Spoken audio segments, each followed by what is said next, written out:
Unacademy. Let's crack it.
Okay, so very good evening everyone, welcome to the GATE school. चलिए आज का एक बहुत इंपॉर्टेंट सेशन स्टार्ट करते हैं।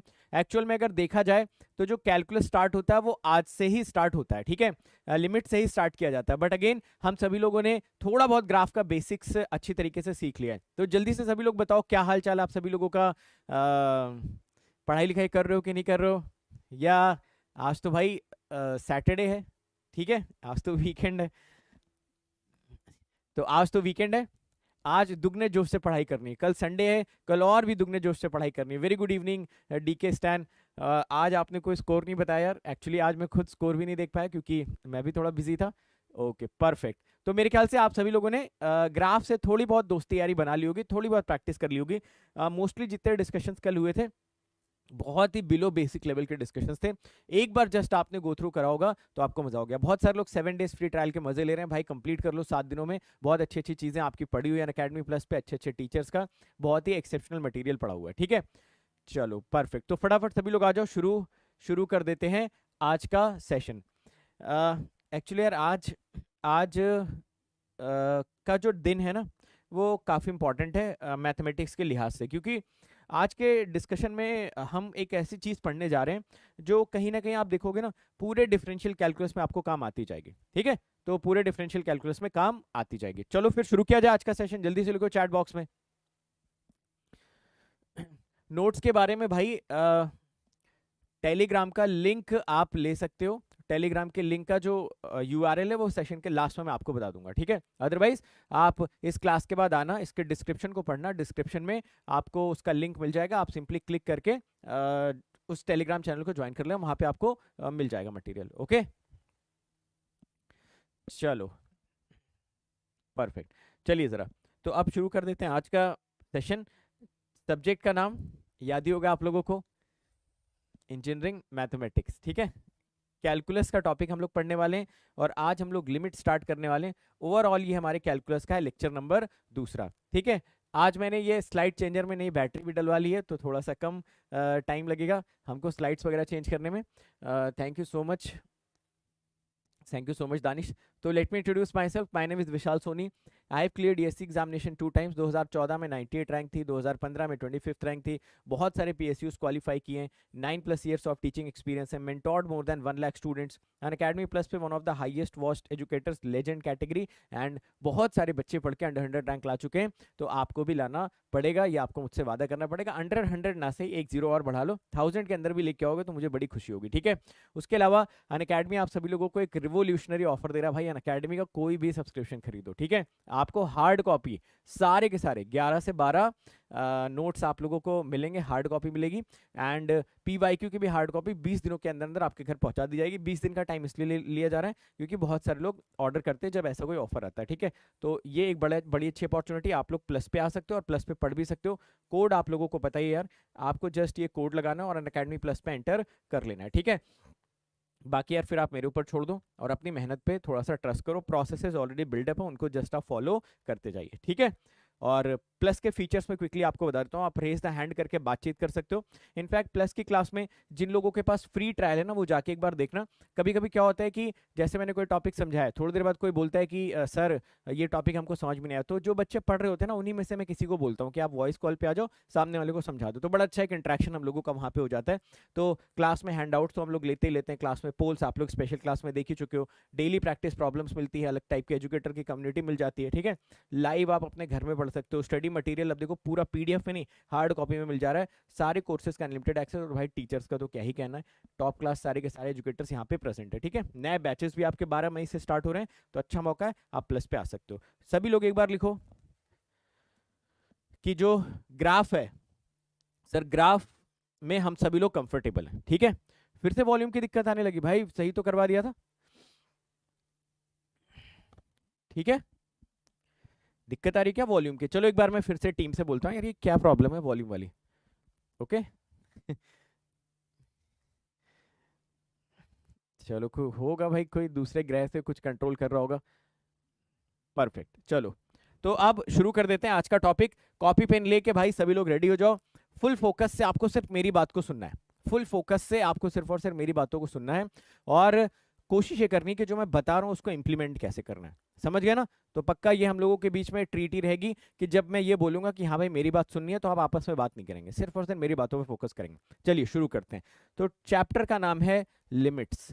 लिमिट्स हम यहाँ पर शुरू करना चाहते हैं, मगर जो लिमिट्स वाला टॉपिक है ये अपने आप में ना दो और टॉपिक्स को रिलेट करता है, लिमिट्स, कंटिन्यूटी, डिफरेंशिएबिलिटी, है ना। ये तीन टॉपिक्स हमेशा आपस में इंटरकनेक्टेड होते हैं। अगर किसी को लिमिट नहीं आती तो वो कंटिन्यूटी नहीं सीख सकता है, और किसी को लिमिट नहीं आती है वो डिफरेंशिएबिलिटी सीख नहीं सकता है। तो आप ऐसे नहीं बोलोगे कि सर हम कंटिन्यूटी में आएंगे और कंटिन्यूटी वाली क्लास करेंगे, डिफरेंशिएबिलिटी में आएंगे, नहीं, लिमिट आना चाहिए। बहुत सारे लोग बोलते हैं सर लिमिट तो सिलेबस में नहीं लिखा हुआ है, तो लिमिट पढ़ना चाहिए कि नहीं पढ़ना चाहिए। भाई साहब इसी बार जाके देखिए, सिविल में, मैकेनिकल में क्वेश्चन आए हुए हैं जहां पे बेसिक लिमिट्स पे क्वेश्चन पूछे गए, या बेसिक लिमिट्स का एप्लीकेशन वहां पर प्रेजेंट होता है। तो इस बात को हमेशा याद रखिएगा कि भले ही ये सिलेबस में नहीं है, बट इसको हमें पढ़ना तो पड़ेगा ना, क्योंकि बिना इसको पढ़े कंटिन्यूटी और डिफरेंशिएबिलिटी को तो हम टच ही नहीं कर सकते। मोर ओवर सिलेबस में तो एडिशन सब्ट्रैक्शन भी कहीं नहीं लिखा हुआ है। तो पूछोगे क्या कि सर एडिशन और सब्ट्रैक्शन जो है वो हम पढ़ लें या छोड़ दें? भाई वो तो ऑब्वियस सी बात है ना, वो तो प्री रिक्विजिट है मैथमेटिक्स का। सिमिलरली डिफरेंशियल कैलकुलस का जो प्री रिक्विजिट है वो लिमिट है। आप आगे चल के चाहे मीन वैल्यू थ्योरम्स पढ़ोगे, मीन वैल्यू थ्योरम्स आप पढ़ोगे, तो वहाँ पे भी लिमिट आपकी पिक्चर में आएगी। इंटीग्रेशन करने के कुछ बड़े इंपॉर्टेंट तरीके होते हैं, वहाँ पे लिमिट पिक्चर में आएगी। तो लिमिट मान के चल सकते हो कि वेरी वेरी इंपॉर्टेंट पॉइंट है जो कि हमें सीखना चाहिए। चलिए अब दूसरी बात ये कि हम लिमिट, कंटिन्यूटी, डिफरेंशिएबिलिटी में इंटरेस्टेड कहाँ पर हैं। हम लिमिट में इंटरेस्टेड नहीं एज सच, हम इंटरेस्टेड नहीं कि लिमिट एट अ पॉइंट कैसे कैलकुलेट करोगे। हमेशा इस बात को याद रखिएगा। हम कंटिन्यूटी में इंटरेस्टेड नहीं है, हम ये इंटरेस्टेड है कि कोई ग्राफ किसी पॉइंट पे कंटिन्यूअस है कि नहीं है, या कंटिन्यूटी एट अ पॉइंट में इंटरेस्टेड है। हम डिफरेंशिएबिलिटी में इंटरेस्टेड नहीं, हम इंटरेस्टेड है डिफरेंशिएबिलिटी एट अ पॉइंट पे, मतलब जो ग्राफ दिया है ना वो किसी पॉइंट पे डिफरेंशिएबल है नहीं। तो जो ये एट अ पॉइंट वाला यहाँ पर वर्ड, एक हमने वर्ड लिखा हुआ है ना, ये हमारे लिए बड़ा क्रूशियल है। हम लिमिट नहीं पढ़ना चाह रहे हैं, हम पढ़ना चाहते हैं लिमिट एट अ पॉइंट। हम कंटिन्यूटी नहीं पढ़ना चाहते, हम पढ़ना चाहते हैं कंटिन्यूटी एट अ पॉइंट। हम डिफरेंशिएबिलिटी नहीं पढ़ना चाहते, हम पढ़ना चाहते हैं डिफरेंशिएबिलिटी एट अ पॉइंट। समझ आ गई बात सभी लोगों को? बोलो हाँ या ना।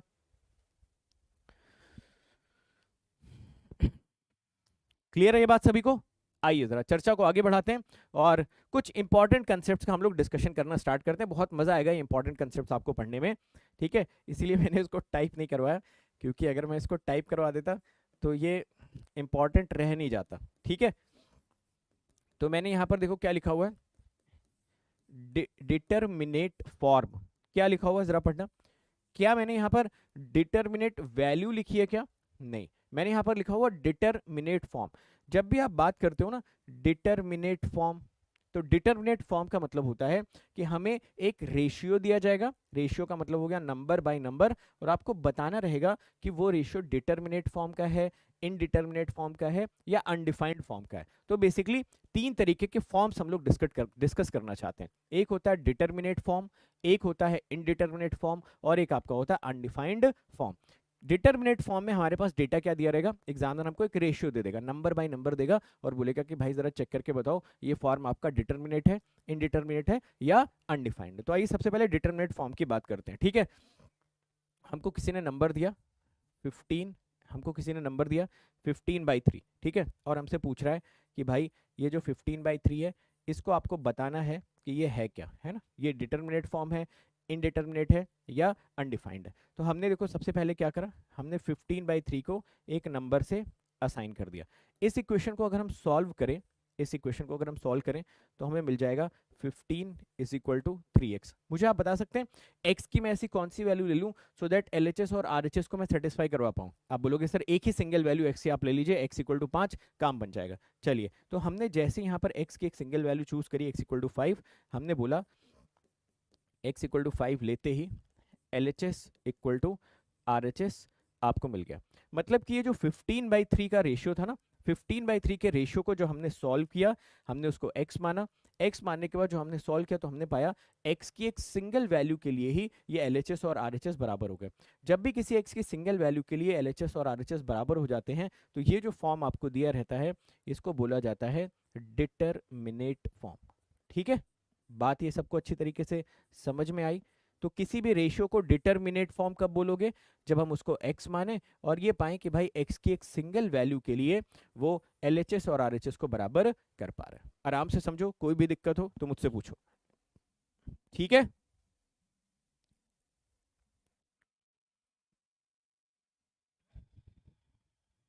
क्रिस्टल क्लियर होना चाहिए भाई, सारी बातें बिल्कुल क्रिस्टल क्लियर होनी चाहिए। ओके एवरीवन, अगले पॉइंट की तरफ बढ़े। सुनते जाओ, अपने आप सारी चीजें समझ में आ जाएंगी। ओके फाइन, तो आप चाहो तो यहां पर ऐसे लिख भी सकते थे, x जो है यहां पर एक सिंगल यूनिक वैल्यू, कुछ याद नहीं करना अगेन, बस एक बार सुन लेना, फॉर्मेट बहुत अच्छे से क्लियर हो जाना चाहिए। चलो, तो ये पॉइंट अच्छे से क्लियर हो गया। चलिए आगे बढ़ते हैं, बात करते हैं हम लोग अनडिफाइंड फॉर्म की। ठीक है, सेकेंड हेडिंग आप सभी लोग डालेंगे अनडिफाइंड फॉर्म। क्या होता है अनडिफाइंड फॉर्म, जरा देखिए अगेन, यहां पर जैसी फॉर्म वर्ड यूज होगा ना, आप समझ जाना कि आपको ना एक रेशियो दिया रहेगा और आपसे पूछेगा कि भाई बताओ ये फॉर्म जो है ये डिफाइंड है या अनडिफाइंड है। तो चलिए हम एक क्वेश्चन लेके चलते हैं, 15/0, ठीक है। ये हमसे पूछा जा रहा है कि ये जो 15/0 का रेशियो है ना, जरा बताइए ये आपका डिफाइंड है या अनडिफाइंड है ना, सही बात है, परफेक्ट। अभी हमसे पूछा जा रहा है, ऑब्जेक्टिव हमको बहुत अच्छे से क्लियर है। हमने बोला कि भाई 15/0 को हम मान लेते हैं x और इसको सॉल्व करने की कोशिश करते हैं। जैसे ही आप इसको सॉल्व करने की कोशिश करोगे, मुझे बता सकते हो x की हम ऐसी कौन सी वैल्यू चूज कर लें सो दैट LHS और RHS बराबर आ जाए। सभी लोग आंसर बताएंगे फटाफट। भाई x की ऐसी कौन सी वैल्यू चूज कर ली जाए सो दैट LHS और RHS बराबर हो जाए। आप बोलोगे sir no such value exist, है ना, आप यही बोलेंगे नो सच वैल्यू एग्जिस्ट। ठीक है, देखिए तो आपने बोला no such value of x exist. अगर x की ऐसी कोई वैल्यू एग्जिस्ट नहीं कर रही है ना, तो आप आंख बंद करिए और बोल दीजिए कि भाई ये जो 15/0 का फॉर्मेट था ना, ये हमारा था एक अनडिफाइंड फॉर्म। ठीक है, तो आप समझ गए ना, जब भी आपको कोई भी नंबर का रेशियो दिया रहेगा तो आपसे पूछेगा कि बताइए ये डिटर्मिनेट फॉर्म है, इनडिटर्मिनेट फॉर्म है या अनडिफाइंड फॉर्मेट है। आप उसको सिंपली x के बराबर कर दीजिए और सॉल्व कर लीजिए। अगर x की एक सिंगल यूनिक वैल्यू है इसका मतलब वो डिटर्मिनेट फॉर्म है, अगर x की कोई वैल्यू एग्जिस्ट नहीं कर रही है इसका मतलब वो अनडिफाइंड फॉर्म है। बहुत सारे लोग 15/0 को इनफाइनाइट भी बोल सकते हैं, है ना, सही बात। बहुत सारे लोग इसको इनफाइनाइट भी बोलते हैं ना, कि any number divided by zero can be called as infinity. कल हम लोगों ने देखा भी था, इन्फिनिटी जो होता है उसको हम लोग अनडिफाइंड से डिनोट करते थे, कैटेगराइज करते थे, है ना। थर्ड पे चलें, थर्ड पॉइंट, परफेक्ट। तो वेरी वेरी सिंपल ऑब्जर्वेशंस, बहुत छोटी छोटी चीजें हैं बट मेरे ख्याल से आप लोगों को समझ में आ रही होंगी। चलिए, अब अगला जो फॉर्मेट है वो है इनडिटरमिनेट फॉर्मेट। ठीक है, next is indeterminate format. Indeterminate format आपका क्या होगा, इनडिटरमिनेट फॉर्मेट। ठीक है, चलो समझने की कोशिश करते हैं कि ये जो इनडिटरमिनेट फॉर्मेट होगा ये क्या होगा या फिर इसके बारे में हम क्या बोल सकेंगे।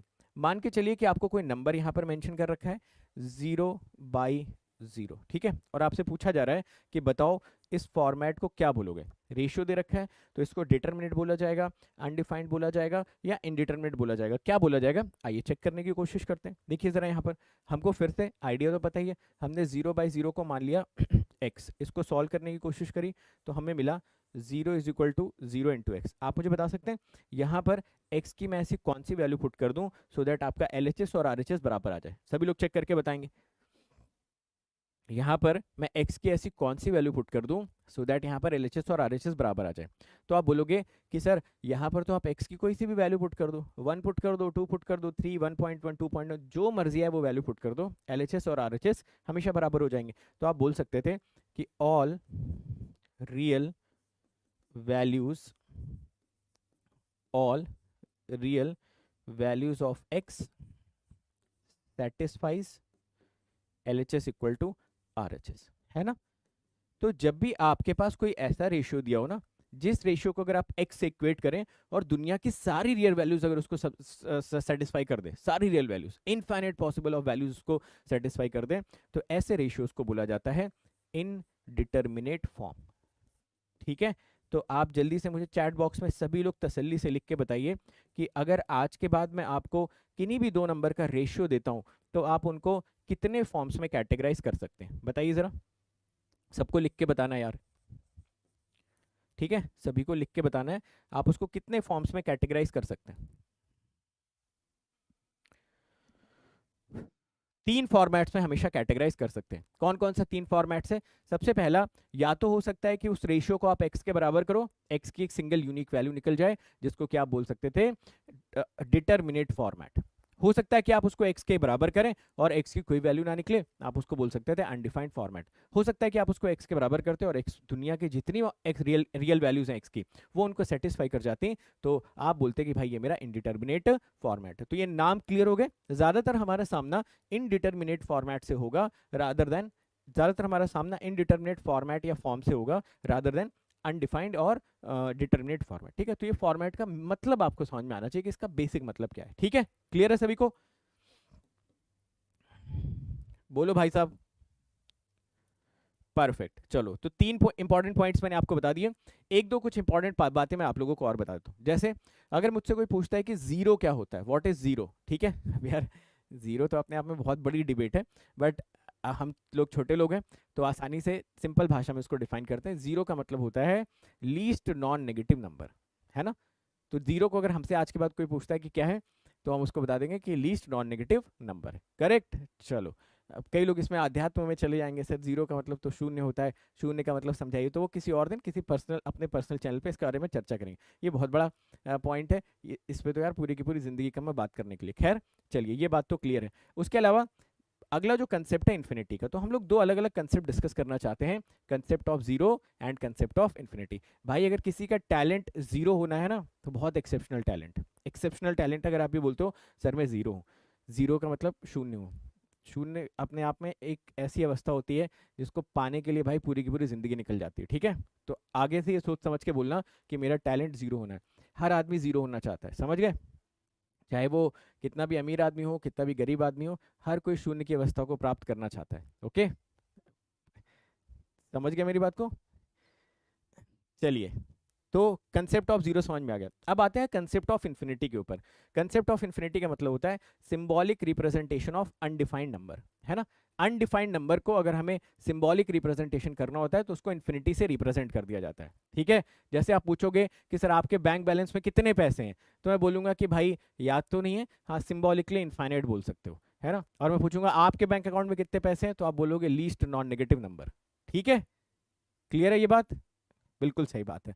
तो और ये सच्चाई भी है, तो इस पे हम लोगों को एक्सेप्ट करके आगे बढ़ना चाहिए। तो देखिए बोल रहा कंसेप्ट ऑफ इन्फिनिटी का मतलब हो गया symbolic representation of undefined number. एक बहुत बड़ा नंबर हो गया, अब भाई उसको सिंबॉलिकली कैसे रिप्रेजेंट करोगे? आप इन्फिनिटी से ही रिप्रेजेंट कर पाओगे। एग्जाम्पल के तौर पर क्या आप मानते हो 15/0 एक इनफाइनाइट नंबर है, ठीक है। तो रिप्रेजेंट कैसे करोगे इसको? देखो हमने प्लस इन्फिनिटी से रिप्रेजेंट कर दिया, या कोई क्वांटिटी अगर बहुत छोटी हो जाती है, नेगेटिव में चली जाती है, -15/0 को माइनस इनफाइनाइट से रिप्रेजेंट करेंगे, ऐसा कुछ। समझ गए?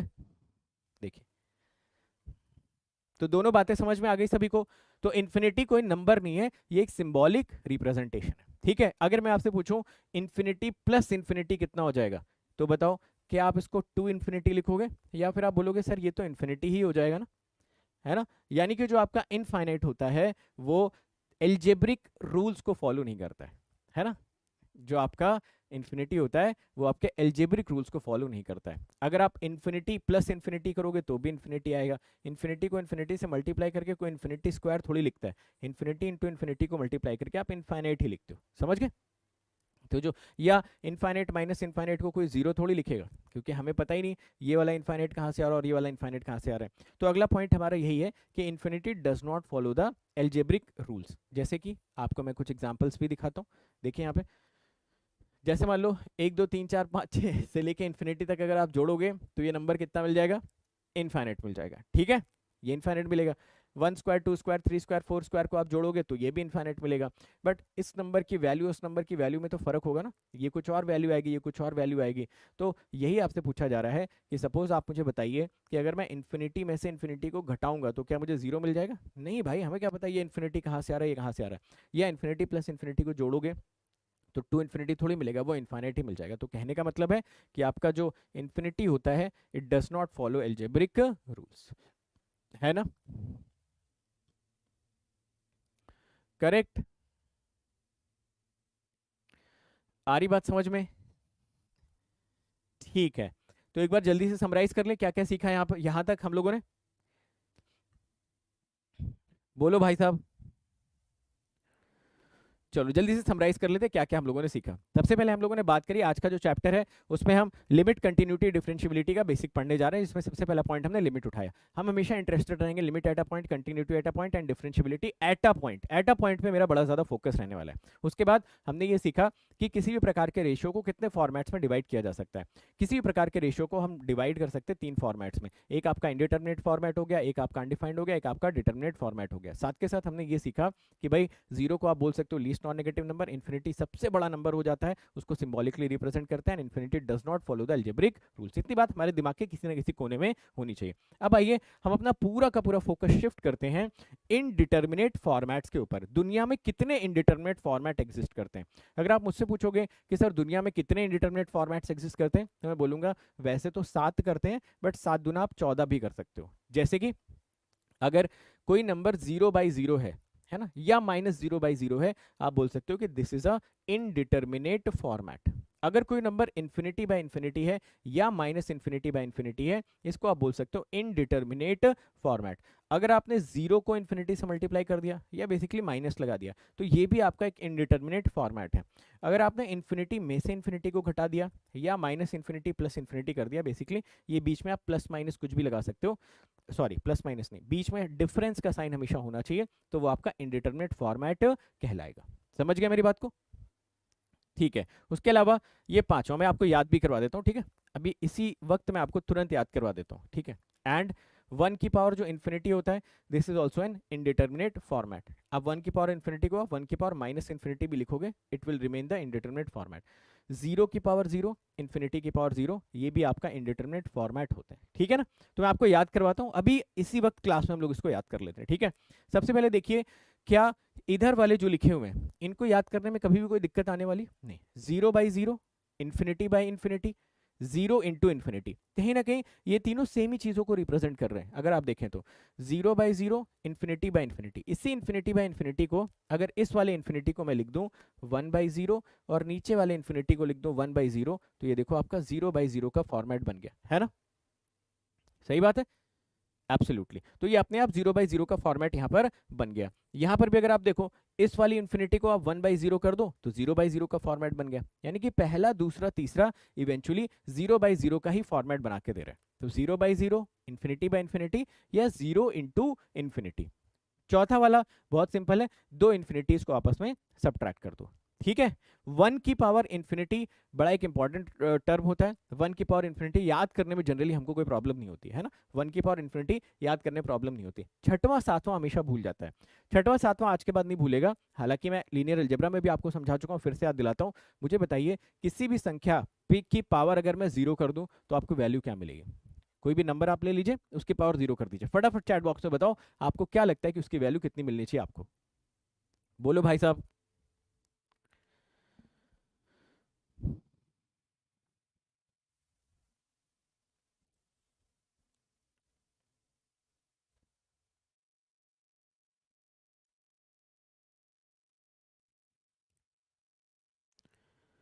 One, one. तो याद रखिएगा दुनिया में दो ऐसे नंबर्स हैं जिनकी पावर जीरो करने पे आपको वन नहीं मिलेगा। वो नंबर्स कौन कौन से हैं? जीरो और इनफाइनाइट। अगर आप जीरो की पावर जीरो करोगे it will not be one, and infinity की पावर जीरो करोगे that will also be not one. तो समझ गए ना? अब ये छठवां सातवां तो मुझे नहीं लगता कि कोई भूलने वाला आज के बाद। करेक्ट?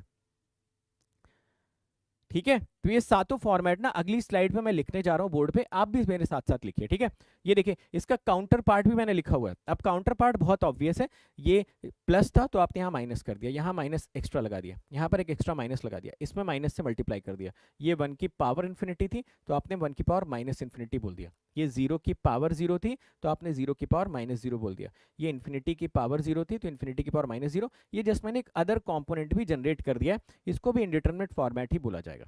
ओके, ठीक है, जरा देखिए, देखिए जरा मैं यहां पर लिखता हूं सारे। तो ये स्टैंडर्ड 7 आप लोग याद रखना। ओके, चलो मेरे साथ साथ लिखो। इन डिटरमिनेट फॉर्म। ठीक है, इंडिटरमिनेट फॉर्म। देखिए मैं यहां पर लिखता हूं, आप भी लिखते जाइए, साथ लिखने। ठीक है, 0/0, second infinity by infinity, third 0 into infinity, fourth infinity में से इन्फिनिटी को घटा दो। ठीक है, पांचवा 1 की पावर इन्फिनिटी, छठा दो ऐसे नंबर्स हैं जिनकी पावर जीरो करने पे वन नहीं मिलता, एक जीरो और एक इन्फिनिट।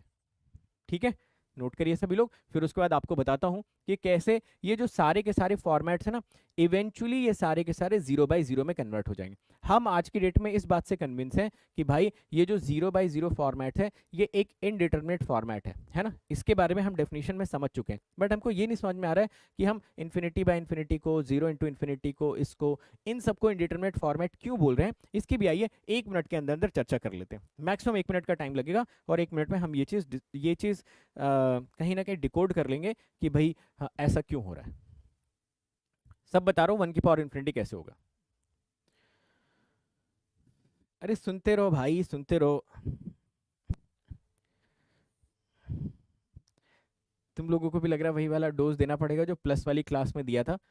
चलो पहले डोज ले लो, उसके बाद इसके आगे की कहानी डिस्कस करते हैं। ठीक है, प्लस वाले भी ऐसे कभी कभी ज़्यादा एक्साइटेड हो जाते हैं, तो एक बार ये डोज ले लो। एक बार आप लोग बताना आपका फेवरेट यूट्यूबर कौन सा है। 2 मिनट का एक छोटा सा डिस्कशन करते हैं, तो हो सकता है कि उससे आजीवन आपकी लर्निंग इंप्रूव हो जाए। ये 2 मिनट का डिस्कशन हो सकता है जिंदगी भर एक बहुत अच्छे लर्नर आप बन जाओ। बताना जरा सभी लोग, आपका फेवरेट यूट्यूबर कौन सा है? सभी लोग बताएंगे, एवरीवन।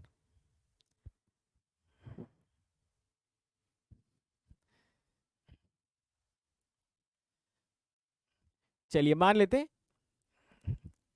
लेते हैं कि ध्रुव राठी का आपने नाम लिया, वो मेरे भी फेवरेट यूट्यूबर है, तो चलिए उन्हीं का नाम ले लेते हैं। ठीक है, उन्हीं का नाम ले लेते हैं।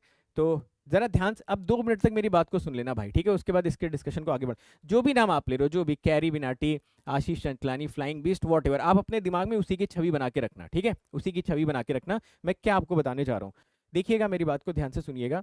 मैं क्या करता हूँ, एक तरफ ले लेता हूँ ध्रुव जी को, ठीक है, और एक तरफ मैं ले लेता हूँ सपोज कोई टेक्निकल लेक्चर को। सपोज एक तरफ मेरा लेक्चर चल रहा है टेक्निकल, ठीक है, यहाँ पर हम लोग टेक्निकल लेक्चर अपना स्टार्ट कर रहे हैं।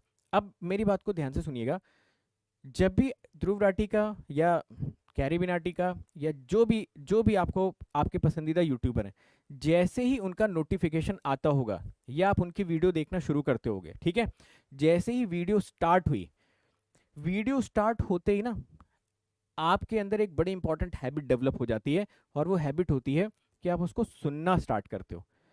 आप ना उन वीडियो के एक एक स्टेटमेंट, एक एक फ्रेम बाय फ्रेम जो आपका चलता जा रहा है उस पर आप क्वेश्चन नहीं करते हो। आप क्या करते हो, उसको देखते रहते हो। सपोज आप खाना खा रहे हो, उसको आप देखते जा रहे हो, आपके दिमाग में वो चलता जा रहा है, घुसता जा रहा है, एंटर करता जा रहा है। यानी कि यहाँ पर जो पहला स्टेप होता है लिसनिंग। हम लोग ना सुनना बहुत अच्छे से स्टार्ट कर देते हैं जो भी हमारा फेवरेट यूट्यूबर बोल रहा होता है, और जैसे जैसे हम उसको सुनते जाते हैं और वीडियो आगे बढ़ती जाती है, हमें उस वीडियो का जो भी वो एक्सप्लेनेशन देना चाहता है ना, ऑटोमेटिकली हमको समझ में आ जाता है। यानी कि जब भी हम ऐसी चीज को सीखना शुरू करते हैं जो हमें पसंद होती है, वहां पे हमारा ऑटोमेटिक पहला जो मूवमेंट होता है, जो पहला हमारा स्टैंस होता है, वो होता है लिसनिंग, है ना।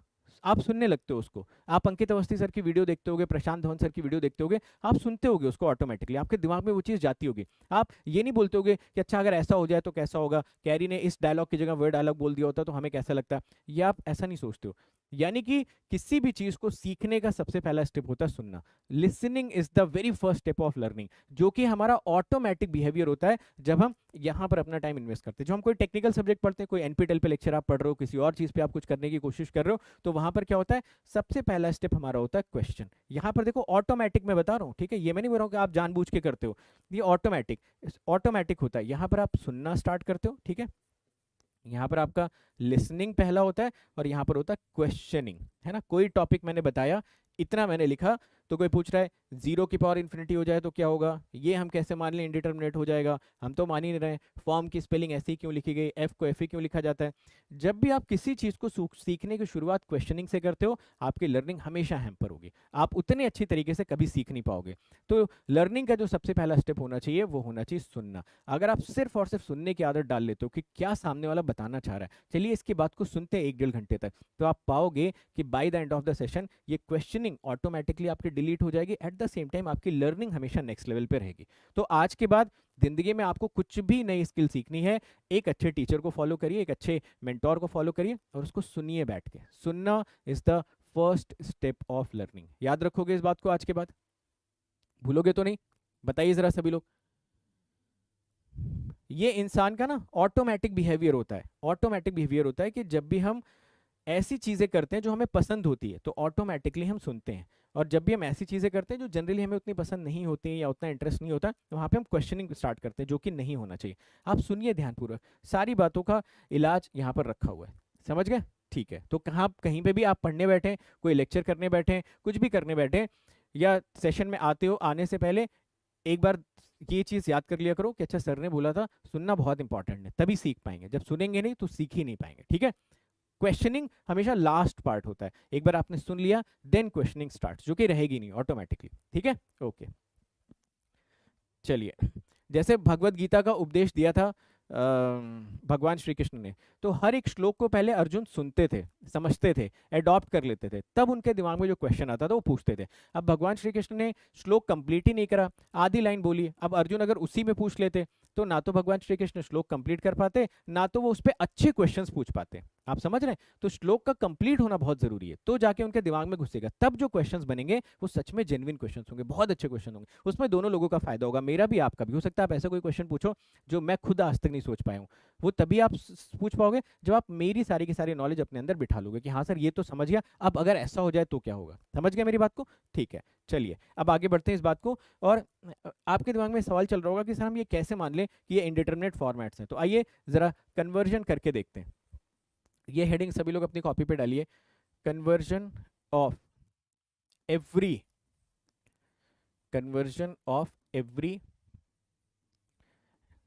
indeterminate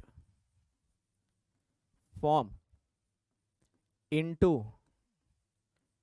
0/0। अगर मैं आपको इस बात पे कन्विंस कर दूं कि भाई जितने भी इंडिटरमिनेट फॉर्मेट है वो घूम फिर के 0/0 में कन्वर्ट हो जाएंगे, तो मेरे ख्याल से आपको मेरी बात पे यकीन होगा कि हाँ सर अब हम मान लेंगे कि सारे के सारे जो फॉर्मेट्स थे वो आपके इनडिटरमिनेट फॉर्मेट्स थे, है ना। चलो ये बड़ा आसान काम है, एक एक करके मैं आपको कन्विंस कर देता हूँ। सबसे पहला 0/0, ये तो है ही है, इसमें तो कोई डाउट ही नहीं। जरा देखिए सेकंड में अगर हमसे कोई बोलता है कि सर इन्फिनिटी बाय इन्फिनिटी को तो कन्वर्ट करके दिखाओ, तो ये लो मैं आपको कन्वर्ट करके दिखा देता हूँ। क्या इन्फिनिटी को आप 1/0 बोल सकते थे? क्या इसको आप अगेन 1/0 बोल सकते थे? देखो क्या ये आपका 0/0 में कन्वर्जन हो गया भाई। ये 1/0 ऊपर चला गया तो 0 इंटू 1 का मल्टीप्लीकेशन 0 हो गया, और ये 1 इंटू 0 का मल्टीप्लीकेशन 0 हो गया। तो इन्फिनिटी बाय इन्फिनिटी को भी मैंने साबित कर दिया कि भाई ये 0/0 का फॉर्मेट होता है, ठीक है। Thank you so much Jatin.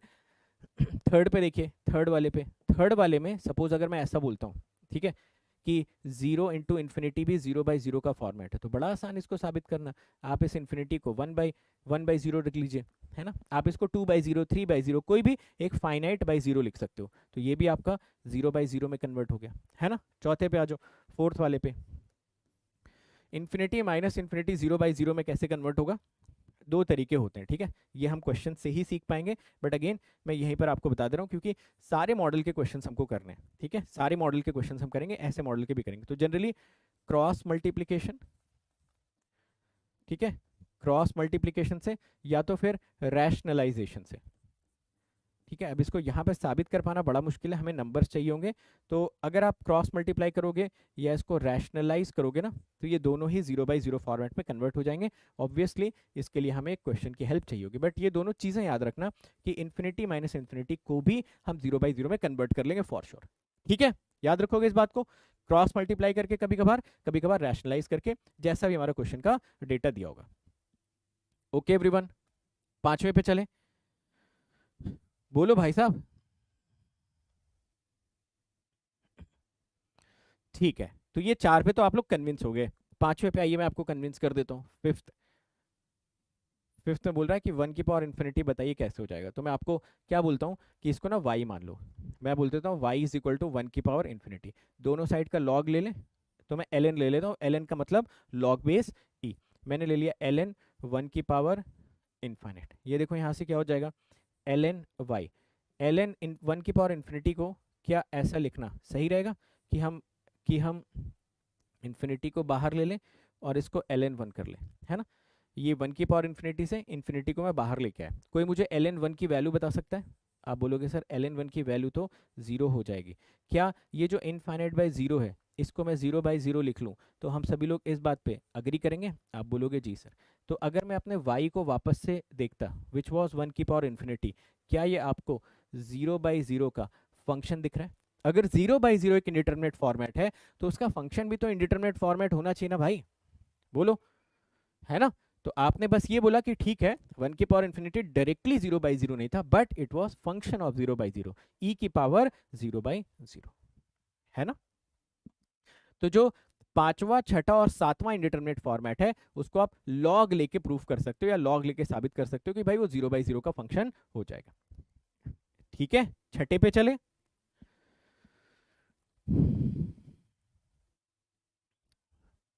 Okay, ठीक है। यही मैं बोल रहा था कि आप सुनोगे ना ऑटोमेटिकली आपको समझ में आ जाएगा, ठीक है। नोट करते रहा करो कॉपी पे, जो क्वेश्चन है नोट कर लो, और अगर आंसर नहीं होता तो मैं तो हूँ ही, कहाँ जा रहा हूँ मैं, पूछो जितना डाउट पूछना है। चलो 6वें वाले पे आ जाओ। 6वें और 7वें में तो ऐसी दो चीज़ें हैं जो कि हमारे कंसेप्ट को चैलेंज कर रही थी। हमने बोला था दुनिया के सारे नंबर की पावर 0 कर दोगे तो 1 मिलेगा, हम बोल रहे हैं 0 की पावर 0 आपको 1 नहीं मिलेगा। इसको अगर हमें इंडिटरमिनेट फॉर्मेट में कन्वर्ट करना है तो 0 की पावर 0 को आपने y मान लिया, फिर मैंने बोला कि यार इसको आप ln y कर दो, तो ये हो जाएगा ln 0 की पावर 0। ln y में ये देखो 0 यहाँ पर आ जाएगा, बचेगा ln 0। ln 0 की वैल्यू कोई बता सकता है? कल मैंने आप लोगों को ग्राफ बना के समझाया था, ln 0 का ln x का ग्राफ कल ही बताया था मैंने क्लास में, ठीक है। अब ऐसे देखो ग्राफ आपके पिक्चर में आते रहेंगे कहीं ना कहीं पे, ठीक है। ln x वर्सेस x, ऐसा ग्राफ बना हुआ था, अगर आपको याद हो तो। ये वैल्यू है 0, ठीक है। बता सकते हो 0 पे इसकी वैल्यू कितनी दिख रही है? माइनस इन्फाइनाइट, है ना। ग्राफ इसीलिए मैंने बोला था प्रैक्टिस करते रहो। हर क्लास में आने से पहले फर्स्ट क्लास में जो ग्राफिकल डिस्कशन हुआ था एक बार उसको जल्दी से 5 मिनट में गो थ्रू कर लिया करो, कौन कौन से ग्राफ सर ने बताए थे, क्या क्या बताया था, ठीक है।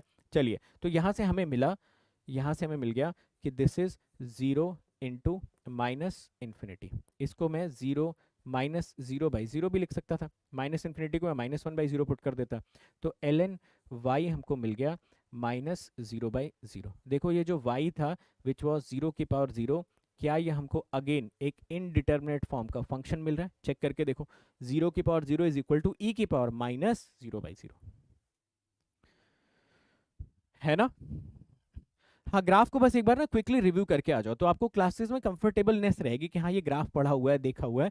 तो हम लोग उतना ज़्यादा यहाँ पे फोकस करने की बजाय यहाँ पे हमारा ज़्यादा फोकस रहेगा, इस पे जो चल रहा है। ओके, तो सभी लोग कन्विंस हो गए कि सर 0 की पावर 0 भी इंडिटरमिनेट फॉर्मेट आ रहा है, इट इज़ ईदर 0/0 या फंक्शन ऑफ 0/0। तो ये फंक्शन ऑफ 0/0 में मैंने आपको कन्वर्ट करके दिखा दिया, सही बात है, ठीक है। एक लास्ट वाला 7th वाले में ये डन हो गया, तो सभी लोग एक बार डन कर दो। 7th वाला मैं आपको कन्विंस कर देता हूँ। फिर हमारे ये जो 7 इंडिटरमिनेट फॉर्मेट्स है ना भाई, इस पे हमें दिन रात सोते जगते नींद में हर जगह पे कॉन्फिडेंस होना चाहिए। कोई पूछेगा उठ के बता देंगे ये 7 फॉर्मेट्स होते हैं, ठीक है ना। चलो 7वां भी मैं आपको कन्विंस कर देता हूँ। ये प्रूफ वगैरह आप लोग मत करना दोबारा, ठीक है। आपको बस वो फॉर्मेट याद होने चाहिए, बस आपके लिए प्रूफ वगैरह की नीड नहीं। चलो इनफाइनाइट की पावर 0, जिसने अगेन हमारे क्वेश्चन को चैलेंज किया था। हमने बोला था दुनिया में जितने नंबर है सबकी पावर 0 होती है, हमने बोला इन्फिनिटी की पावर 0 नहीं होगी भाई साहब, तो आपने इन्फिनिटी की पावर 0 यहाँ पर करा। हमने लॉग लिया दोनों साइड का, तो ये मिल गया ln इन्फिनिटी की पावर 0, ठीक है। ये जो आपका 0 था ये बाहर आ जाएगा और ये बचेगा ln इन्फिनिटी। अभी अभी ग्राफ से मैंने बताया था ln इन्फिनिटी, यहाँ पर इन्फाइनाइट अगर आप डालोगे तो ये वैल्यू भी अप्रॉक्सीमेटली आपको इन्फाइनाइट मिलती। लॉग इन्फिनिटी की वैल्यू इन्फिनिटी हो जाती है बशर्ते उसका बेस जो है 1 से ज़्यादा हो। तो ln के केस में बेस e है जो कि 1 से ज़्यादा है, तो आप बोल सकते थे इसकी वैल्यू इन्फाइनाइट आ जाएगी। तो यहाँ से देखो ln y आपको क्या मिला, 0 इंटू इन्फिनिटी, जिसको कि हर कोई लिख सकता था 0/0। तो y बता दो यहाँ पर क्या मिल जाएगा, इन्फिनिटी की power 0, again coming out to be certain function of 0/0, so this also becomes an indeterminate format, है ना। ठीक है, तो अब हम सभी लोग इस बात पे बिल्कुल कन्विंस हो गए कि हाँ सर अब कोई डाउट नहीं है, मान सकते हैं कि सारे के सारे इंडिटरमिनेट फॉर्मेट्स। ओके एवरीवन, ठीक है।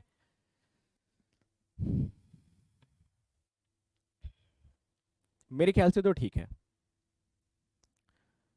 ओके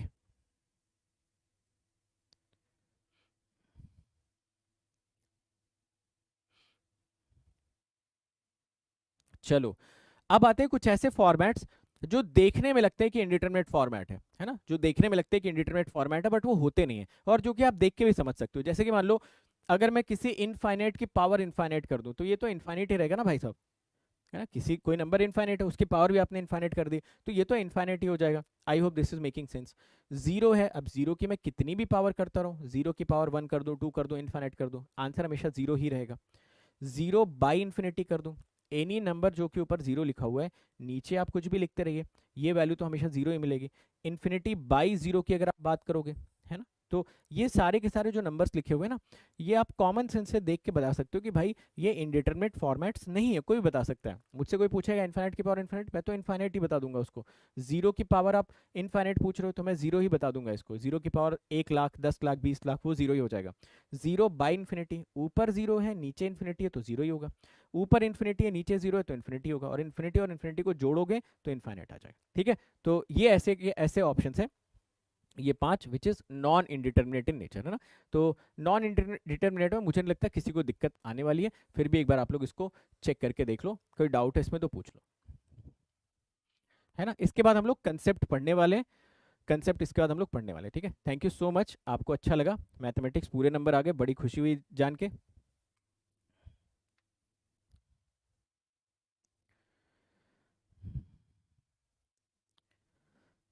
ठीक है, समझ गए इस बात को। ठीक है, तो अगर यहाँ तक हमें सारे पॉइंट क्लियर है ना, अब हम चल सकते हैं लिमिटिंग वैल्यू के कंसेप्ट पे, काफी सारी चीजें डिस्कस कर सकते हैं। ओके, आ जाओ जरा, देखो देखो जरा यहाँ पर देखो। अब अगली हेडिंग देखना, ये हेडिंग भाई साहब गेम चेंजिंग हेडिंग है। ठीक है, ये हेडिंग का मतलब जिसने समझ लिया वो लिमिट को क्रैक कर ले जाएगा, और जो इस हेडिंग का मतलब नहीं समझ पाया लिमिट में, उसको हमेशा कुछ ना कुछ जिंदगी में डाउट रह जाएगा। तो वो डाउट मैं आपका सारा का सारा क्लियर करने की कोशिश करता हूँ। जरा ध्यान से देखिए यहाँ पर क्या लिखा हुआ है, दो वर्ड्स यहाँ पर लिखे हुए हैं, एक लिखा हुआ है फंक्शनल वैल्यू और एक लिखा हुआ है limiting value of a function. ठीक है, दो चीजों पे के बारे में हमसे जानने की कोशिश कर रहा है। मैं क्या करता हूँ, यहाँ पर ना एक फंक्शन इमेजिन करता हूँ, बहुत ध्यान से सुनते रहना यार, बिल्कुल भी फोकस मत भटकाना, बहुत इंपॉर्टेंट चीज मैं डिस्कस करने जा रहा हूँ। ठीक है, मैंने यहाँ पर एक फंक्शन इमेजिन किया f x equal to sine x पैक्स। आप में से कितने लोग ऐसे हैं जो इसका ग्राफ बना सकते हैं? ठीक है, आ जाओ इसका ग्राफ बनाते हैं, बनाओ सभी लोग कॉपी पे ग्राफ इसका। ये आपका हो गया एफ एक्स, ये हो गया एक्स। ठीक है, ये हम लोगों ने इसका ग्राफ बनाया, कल भी हम लोगों ने इसके ग्राफ के बारे में ठीक ठाक आइडिया ले लिया था, आज भी इसके ग्राफ को हम लोग समझ लेते हैं कि क्या मेंशन किया गया। ठीक है, ये पॉइंट था हमारा 0, और ये पीक वैल्यू हमको यहाँ पर मिल रही थी 1। ओके, बन गया सभी का ग्राफ, जिसका बन जाएगा वो डन करेगा।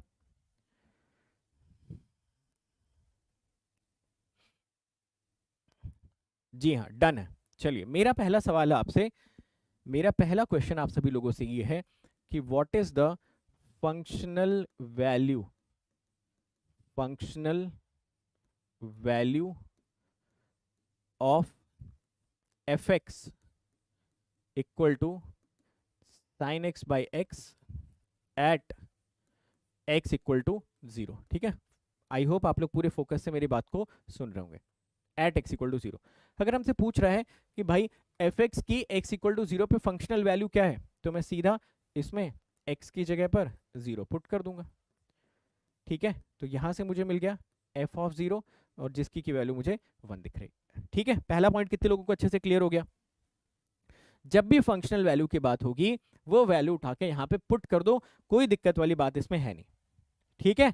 चलिए अब मान लीजिए दूसरा सवाल यहां पर आता, हमसे कोई पूछता कि what is the limiting value, what is the limiting value of f x which is equal to sine x by x at x equal to 0। Limit हम कैलकुलेट हमेशा कहां पर करेंगे, जल्दी से सभी लोग लिख दो, एट अ पॉइंट, है ना। कोई हमसे अगर सिर्फ इतना पूछेगा what is the limiting value of f x equal to sine x by x, तो वो अधूरा क्वेश्चन, आपको बताना पड़ेगा कि लिमिटिंग वैल्यू आप कहां पे पूछ रहे हो भाई। तो हमने बोला एक्स इक्वल टू 0 पे इसकी लिमिटिंग वैल्यू कितनी हो जाएगी, जरा ये कैलकुलेट करके बताइए। तो अगर हमसे ये कोई पूछ रहा है इतना बड़ा स्टेटमेंट लिख के, तो वो इसको सिंबलाइज भी कर सकता था, सिंबॉलिकली भी रिप्रेजेंट कर सकता था। वो ऐसा भी अगर लिखता limit x tending to 0 f x, तो हम समझ जाते वो जानना चाहता है कि इस एफ एक्स की एच टेंडिंग टू 0 पे या इस एफ एक्स की एक्स इक्वल टू 0 पे लिमिटिंग वैल्यू क्या है। समझ गए मेरी बात को? तो आप चाहे इतना बड़ा लंबा चौड़ा स्टेटमेंट लिखो या फिर आप ये सिंबल यूज कर लो, छोटी छोटी बातें सुनते जाइए ध्यान से, ठीक है। ओके तो मान लीजिए कि आज के बाद किसी ने हमसे ये लिमिट पूछी, यानी वो जानना चाहता है कि एफ एक्स की एक्स इक्वल टू 0 पे लिमिटिंग वैल्यू क्या है। तो इस लिमिट का आंसर यार हम डायरेक्ट नहीं दे सकते, है ना। अगर हमसे कोई पूछ रहा है कि बताओ, तो यार डायरेक्ट इसका आंसर देना बड़ा मुश्किल है। अगर आप इसका आंसर देना चाहते हो ना, तो आपको दो कैलकुलेशंस करनी पड़ेंगी। फंक्शनल वैल्यू जो आप निकाल रहे थे वहां पर कोई दिक्कत नहीं थी, आपने सीधा वैल्यू पुट करी, आंसर बन आ गया, खेल खत्म। बट अगर कोई लिमिटिंग वैल्यू जानना चाहता है ना, तो इतना आसान नहीं उसको बताना, उसके लिए ना 2 स्टेप का प्रोसेस होता है। सबसे पहला स्टेप जो यहाँ पर हमको फॉलो करना चाहिए वो होता है, जो सबसे पहला स्टेप हम लोग फॉलो करते हैं वो होता है, ये देखो, लेफ्ट हैंड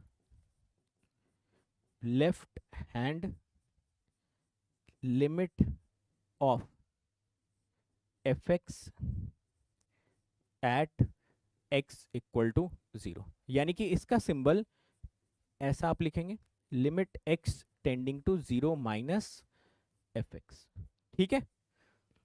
आपको क्या कैलकुलेट करना पड़ेगा, left hand limit of this function at x equal to 0। Left hand limit क्या है, जरा यहां पर बात करते हैं। लेफ्ट हैंड लिमिट का मतलब क्या है? लेफ्ट हैंड लिमिट का मतलब था, लेफ्ट हैंड लिमिट का मतलब है ये जो पॉइंट था, ये पॉइंट हमारा अंडर कंसिडरेशन था, है ना। This point was under consideration. अगर मैं इस 0 वाले पॉइंट पे लेफ्ट से अप्रोच करता, लेफ्ट तो इधर से ही होगा ना, ठीक है। तो मैं इस पे देखो लेफ्ट से अप्रोच कर रहा हूं, मस्त आता जा रहा हूं, लेफ्ट से इसकी तरफ आ रहा हूं। जैसे ही मैं 0 के काफी करीब पहुंच गया लेफ्ट से, मतलब 0 माइनस पे पहुंच गया, तो मुझे देखना है कि भाई यहाँ पर इसकी वैल्यू कितनी है। जरा कोई मुझे बताएगा कि यहाँ पर ये वैल्यू आप कितनी एक्सपेक्ट कर पा रहे हो? आप बोलोगे सर ये 1 तो नहीं है, 1 से थोड़ी सी कम नजर आ रही है, तो क्यों ना इसको मैं 1 माइनस लिख दूं। बोलिए जरा, ये तो 1 था, 1 से थोड़ी सी तो कम नजर आ रही, 1 माइनस। यानी कि मैंने बोला कि अगर मैं यहाँ पर लेफ्ट हैंड लिमिट कैलकुलेट करता इस फंक्शन की एट एक्स इक्वल टू 0, तो ये जो वैल्यू मुझे दिख रही है वो मुझे 1 से थोड़ी सी कम दिख रही है। सिंबॉलिकली मैं इसको एल बोल देता हूँ, है ना। लेफ्ट हैंड लिमिट का मतलब है जिस पॉइंट की बात हो रही है ना, उस पर आप लेफ्ट से अप्रोच कर लो, उसके पास करीबन पहुंच जाओ और देखो कि वहां पे फंक्शन की वैल्यू कितनी है। समझ गए ना? ठीक है, चलो सेकंड देखो। सेकंड चीज आपको यहां पर कैलकुलेट करनी रहेगी, राइट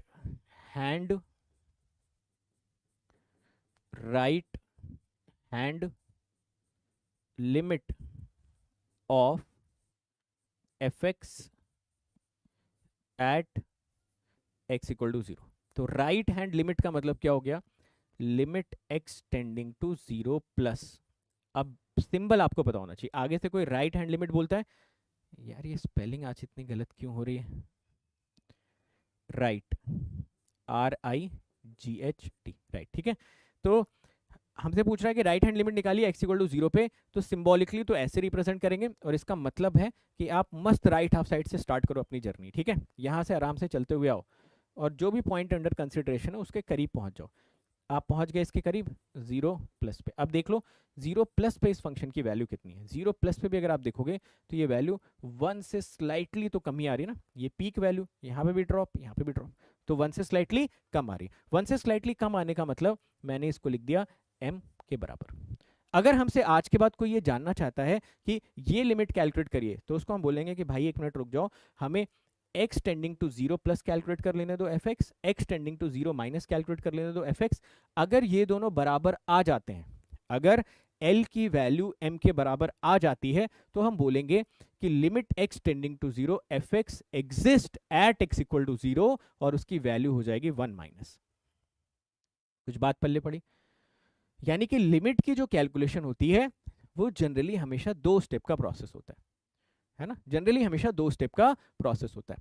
2 स्टेप के प्रोसेस में आपको एक बार राइट हैंड लिमिट कैलकुलेट करनी पड़ेगी, which means limit x tending to 0+ fx, और उसकी वैल्यू जो भी आएगी, सपोज मैंने उसका नाम m रख दिया, जो भी उसकी वैल्यू आ रही है।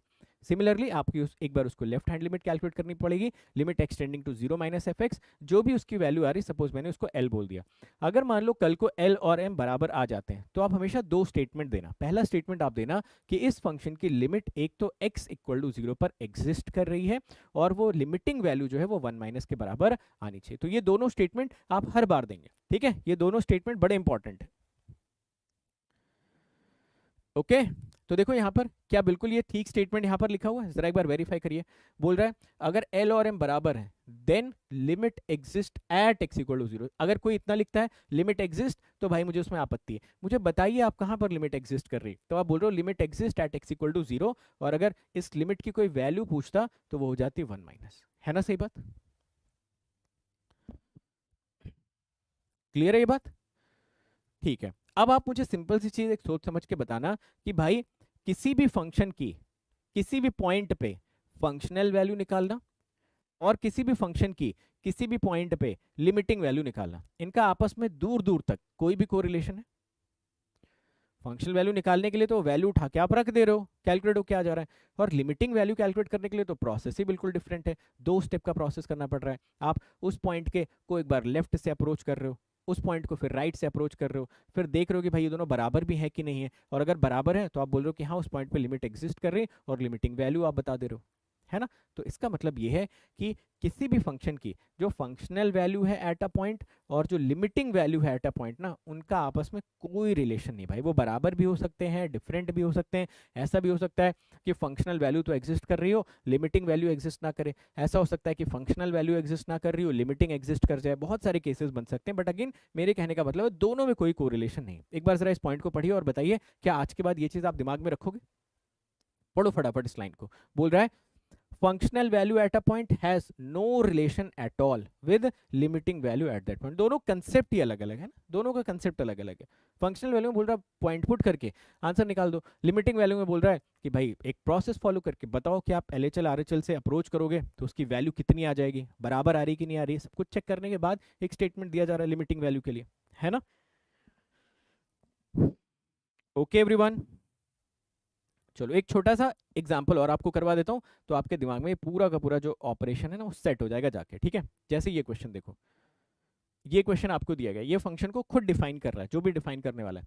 उसने बोला एक फंक्शन है fx 2x/x, अगर x की वैल्यू नॉट इक्वल टू 0 है तो इसकी वैल्यू 2 हो जाएगी, और अगर x इक्वल टू 0 है तो 0/0 हो जाएगी। ये फंक्शन को उसने डिफाइन करके साफ साफ हमको मेंशन कर रखा है, ठीक है। मेरा पहला सवाल है, आप सभी लोगों को आंसर बताना है, ठीक है। सबका आंसर मैं चेक करूंगा कौन कौन बता पा रहा है। सबसे पहला मेरा सवाल है, फंक्शनल, एक काम करता हूँ पहले इसका ग्राफ बना देता हूँ, ठीक है। इसका ग्राफ बना देता हूँ यहाँ साइड में, फिर आपसे पूछता हूँ।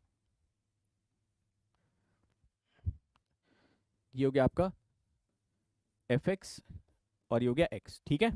अब देखो क्या करते हैं हम लोग, ऐसा करके हम लोगों ने ग्राफ बनाया, ठीक है। ऐसा एरो बना देता हूँ सो दैट आपको आइडिया रहे कि भाई 0 पे तो इसको अप्रोच नहीं कर पा रहे, 0 पे अप्रोच नहीं कर पा रहे, 0 पे इसने इसको डिफाइन करा हुआ है कि ये 0/0 का फॉर्मेट है, ठीक है। ओके, और ये 2 2, ऐसे करके कुछ ग्राफ हमको यहाँ देखने को मिल रहा है, ठीक है। मेरा पहला सवाल आप सभी लोगों से ये है कि what is the functional value of f x at x equal to 0। चलो कैलकुलेट करो और बताओ यार क्या है फंक्शनल वैल्यू।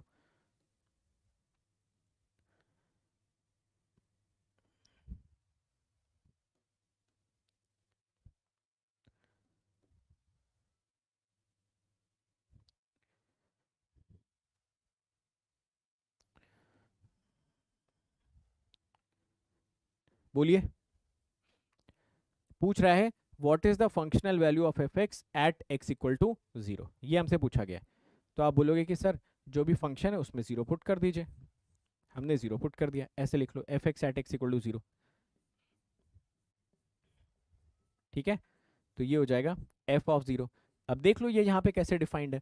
अगर आप इस पे 0 डालते तो x इक्वल टू 0 पे इसकी वैल्यू है 0/0, है ना, ऐसे ही मेंशन किया हुआ, चेक करो। नहीं वैल्यू बता दो ना, सीधा सीधा वैल्यू बता दो जो भी वैल्यू आ रही। अरे भाई ये डेफिनेशन लिखी हुई है, साफ साफ बोल रहा है x इक्वल टू 0 इसमें डालोगे तो 0/0 कर देना, x नॉट इक्वल टू 0 है तो 2 कर देना। हमने ग्राफ भी आपके सामने इसीलिए बना के रखा हुआ है, 0 को हमने टच नहीं करा क्योंकि 0 पे वैल्यू 0/0 है, बाकी उसके पहले 2 थी उसके बाद 2 है ना। समझ गए मेरी बात को। चलो सेकंड वाला देखो, सेकंड देखो। सेकंड मान लो अगर हमसे कोई पूछता है यहाँ पर, अब देखो सीधे सिंबल की बात कर रहे हैं, limit x tending to 0 f x calculate करके बताइए। ठीक है, तो कितने लोगों को लगता है कि सर यहाँ पर 2 स्टेप का प्रोसेस करते हैं। पहले l कैलकुलेट करते हैं सपोज, है ना। l का मतलब हो गया LHL, इसको बोलते हैं लेफ्ट हैंड लिमिट। इसका मतलब है कि आप x इक्वल टू 0 को लेफ्ट से अप्रोच करिए। जरा लेफ्ट से अप्रोच करके बताओ ये l की वैल्यू कितनी आ रही है। l का मतलब हो गया LHL, limit x tending to, यहाँ 0 था, 0 को बस 0 माइनस से रिप्लेस कर दो एफ एक्स। जरा इसको अप्रोच करो लेफ्ट से, लेफ्ट से देखो हम लोग इसको अप्रोच कर रहे हैं। जैसे ही आप 0 माइनस के करीब पहुंचोगे, आप मुझे बता सकते थे ये जो 0 माइनस है, ये 0 माइनस है, यहाँ पर वैल्यू आपको कितनी दिख रही है 2। सिमिलर तरीके से अगर हम यहाँ से m की कैलकुलेशन करते हैं, जिसको कि आप बोल सकते थे राइट हैंड लिमिट, RHL को बोलते हैं right hand limit. Right hand limit का मतलब हो गया x tending to 0 plus f x. ठीक है, बताओ राइट से अप्रोच करके ये वैल्यू कितनी मिल जाती 2। तो बस एक सिंपल सा ऑब्जर्वेशन आप लोग मुझे बताइए कि क्या यहाँ पर LHL और RHL बराबर हैं आपस में, बोलो। अगर LHL और RHL बराबर हैं आपस में तो आपको 2 स्टेटमेंट्स यहां से देने चाहिए। ठीक है, 2 स्टेटमेंट्स यहां से देने चाहिए कि अगर L is equal to M, ठीक है, तो पहला statement, sorry, L is equal to M is equal to 2। तो जो पहला स्टेटमेंट आपको देना चाहिए वो ये देना चाहिए कि limit exist at x equal to 0। ठीक है, limit exist at x equal to 0, ये पहला स्टेटमेंट आपको देना चाहिए। ठीक है, और फिर दूसरे स्टेटमेंट में लिमिटिंग वैल्यू पुट कर देनी चाहिए कि भाई ये जो आप मुझसे पूछ रहे थे limit x tending to 0 f x, इसकी वैल्यू कितनी हो जाएगी, तो इसका आंसर हम लिख देते 2। ठीक है, 2 चीजें हमेशा आपको लिखनी चाहिए। अब मेरे ख्याल से ये 2 क्वेश्चन करते करते प्रोसेस बहुत क्लियर हो गया होगा, दिमाग के किसी ना किसी कोने में ये क्लैरिटी बहुत अच्छे से मिल गई होगी कि यार लिमिटिंग वैल्यू और फंक्शनल वैल्यू का आपस में कोई रिलेशन नहीं है। फंक्शनल वैल्यू मतलब वो फंक्शन उठा के वो पॉइंट उठा के फंक्शन में पुट कर दो, जैसा फंक्शन डिफाइंड है वैसी वैल्यू पुट कर देंगे। यहाँ पर ये उसने खुद डिफाइन किया था 2x/x, जब भी x की वैल्यू नॉन जीरो है तो इस x को x से आप कैंसिल कर सकते हैं। जब भी आप x को 0 डालोगे तो जाहिर सी बात है 0/0 को आप कैंसिल करके 1 नहीं लिख सकते, है ना। अगर आप 0/0 इक्वल टू 1 लिख रहे हो, इसका मतलब आप ये बोल रहे हो कि 0/0 is equal to x, 0 is equal to 0 into x को जब हम सॉल्व करेंगे तो x की वैल्यू सिर्फ हम 1 पुट कर सकते हैं। थोड़ी देर पहले ही मैंने आपको समझाया था कि जब भी आप 0/0 को सॉल्व करते हो तो उसके इनफाइनाइट पॉसिबल आंसर आ सकते हैं। 0/0 इक्वल टू एक्स करोगे, 0 बराबर 0 इंटू एक्स हो जाएगा, तो x को आप यहाँ पर इस 0/0 की जगह 1 2 3 4 बहुत सारी पॉसिबल वैल्यूज लिख सकते थे। इसी वजह से इसको इनडिटर्मिनेट फॉर्मेट बोला जाता है। तो कभी भी हम 0/0 को कैंसिल करके 1 नहीं लिख सकते, है ना। अगर आपने यहाँ पर x इक्वल टू 0 रखा और ये 0/0 है, so we can not cancel it directly. समझ गए मेरी बात को। लिमिट कहीं भी टेंड कर सकती है किसी भी पॉइंट पे, ठीक है। हमसे जो क्वेश्चन में पूछा गया था वो हमने कैलकुलेट कर लिया। x इक्वल टू 0 पे बात हो रही थी और लिमिटिंग वैल्यू पूछा था, ये हम लोगों ने कैलकुलेट करके बता दिया। आई बात समझ में सबको? ठीक है, अब आपको एक बार वर्किंग प्रोसीजर बता दूं टोटल। आइए जरा, ठीक है, हेडिंग डालिए working procedure to calculate limit at a point. Working procedure to calculate limit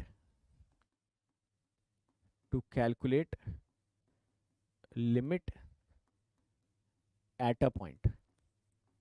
ठीक है, अब आपके दिमाग में आइडिया तो क्लियर है ये, मैं जस्ट उसको क्या करता हूँ, पॉइंट बाय पॉइंट आपको लिखवा देता हूँ और बहुत सारे क्वेश्चन कर लेते हैं। ठीक है, काफी सारे क्वेश्चन कर लेते हैं। अब यहाँ से देखो ना, आपको बिल्कुल नेक्स्ट लेवल की क्लैरिटी मिलेगी। तो सबसे पहली चीज, प्रॉब्लम क्या दी रहेगी एग्जाम में? प्रॉब्लम स्टेटमेंट क्या रहेगी? प्रॉब्लम स्टेटमेंट कुछ इस तरीके की रहेगी। प्रॉब्लम स्टेटमेंट में आपको दिया रहेगा limit x tending to a fx। ठीक है, ये आपका प्रॉब्लम स्टेटमेंट सवाल में दिया रहेगा। सबसे पहले स्टेप में आपको दो चीजें कैलकुलेट करनी है। स्टेप वन में आपको LHL और RHL की कैलकुलेशन करनी है। ठीक है, LHL को जनरली हम लोग क्या बोल रहे हैं, L, और RHL को M बोल दे रहे हैं, कोई भी नाम आप यूज कर सकते हो। तो सबसे पहले हम लोग कैलकुलेट करेंगे LHL। LHL का मतलब limit x tending to a minus fx। ठीक है, इसको सॉल्व करने के लिए थोड़ा सा आसान तरीका और होता है। आप मुझे बताओ, अगर मैं x की जगह पर a माइनस रख दूं तो जो ये a होगा ये a से कम होगा या a से ज़्यादा? तो आप बोलोगे a माइनस का मतलब a से ज़्यादा होगा। तो देखो मैं क्या करता हूँ यहाँ पर ना, सॉरी, a माइनस का मतलब a से कम होगा, तो मैं यहाँ पर a से कम की एक वैल्यू रख देता हूँ, है ना। x में मुझे a माइनस रखना था, a माइनस का मैंने क्या कर दिया, a माइनस h। यहाँ से देखो हमने h को कर दिया टेंडिंग टू 0 और बोल दिया h एक स्मॉल पॉजिटिव क्वांटिटी है। h is a small positive quantity. ठीक है, तो ऐसा करने से हमारे लिए क्वेश्चन को सॉल्व करना बड़ा आसान हो जाता है। ओके, कभी कभार हम ऐसा भी कर सकते हैं x tending to a minus f x, और कभी कभार अगर यहाँ से डायरेक्ट दिख रहा है, ग्राफ वगैरह बना हुआ है एफ एक्स का हमें ग्राफिकल अंडरस्टैंडिंग है तो देख के बता सकते हैं। ग्राफिकल अंडरस्टैंडिंग नहीं है तो आप इसको यहाँ पर कन्वर्ट भी कर सकते हो और इस फॉर्मेट में लिख सकते हो, है ना, सही बात? क्लियर?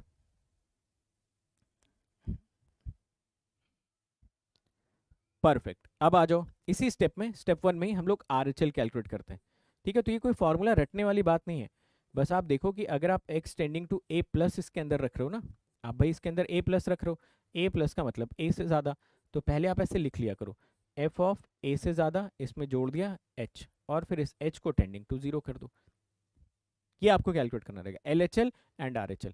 जनरली जो LHL होता है उसको हम L से रिप्रेजेंट कर लेते हैं और जनरली जो RHL होता है उसको हम M से रिप्रेजेंट कर लेते हैं। स्टेप वन अगर सबका क्लियर है तो स्टेप टू की तरफ हम लोग बढ़ सकते हैं।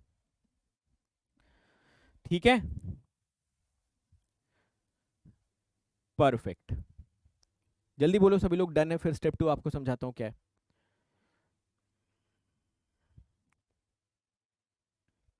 ठीक है, स्टेप वन तो बड़ा आसान है, आइए स्टेप टू की तरफ बढ़ते हैं।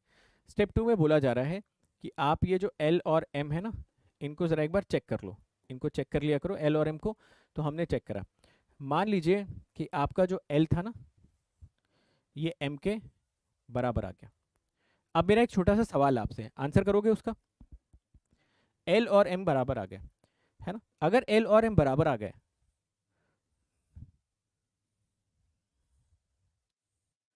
ठीक है, मान लो कि दोनों फाइनाइट आ गए, L भी 2 M भी 2, दोनों फाइनाइट आ गए, ठीक है, तो क्या ये लिमिट एग्जिस्ट करेगी?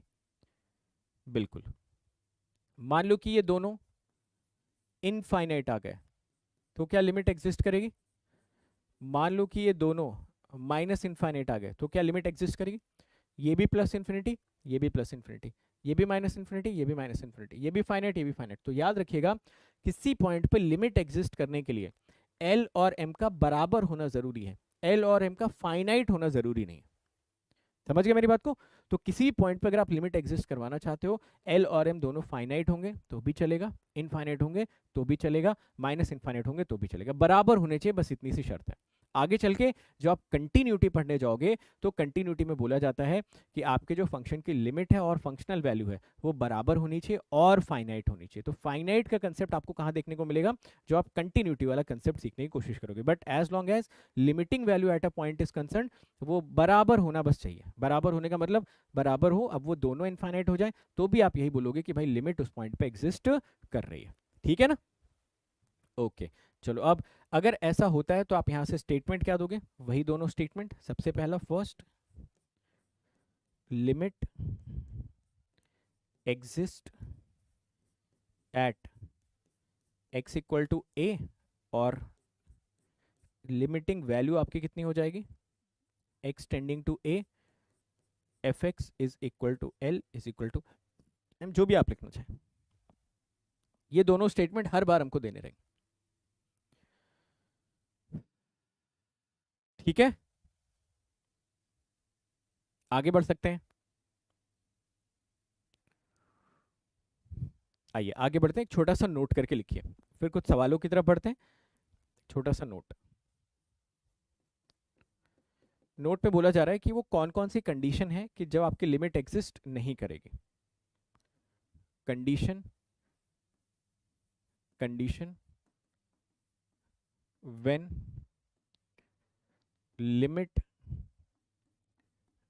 Does not exist at x equal to a।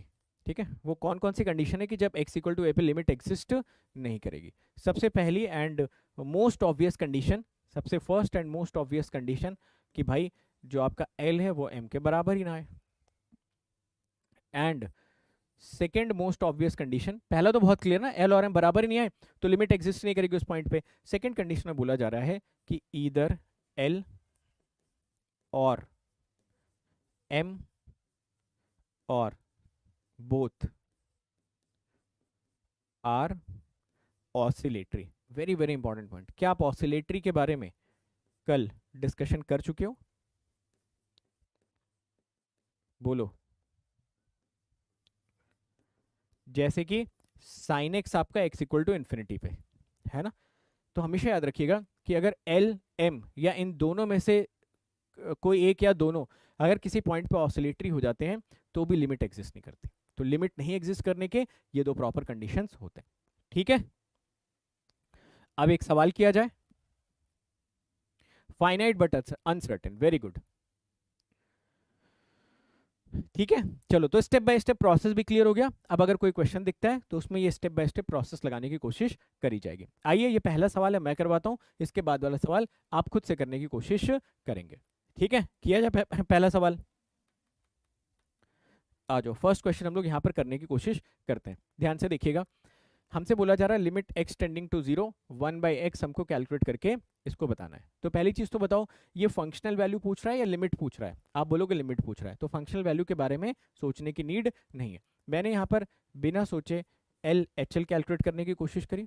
LHL का मैंने यहाँ पर देखो सिंबल बनाया कि limit x tending to 0 minus 1/x है ना। अब मैंने बोला था कि 0 माइनस, देखिएगा यहां पर ना ध्यान से मेरी बात को सुनिएगा।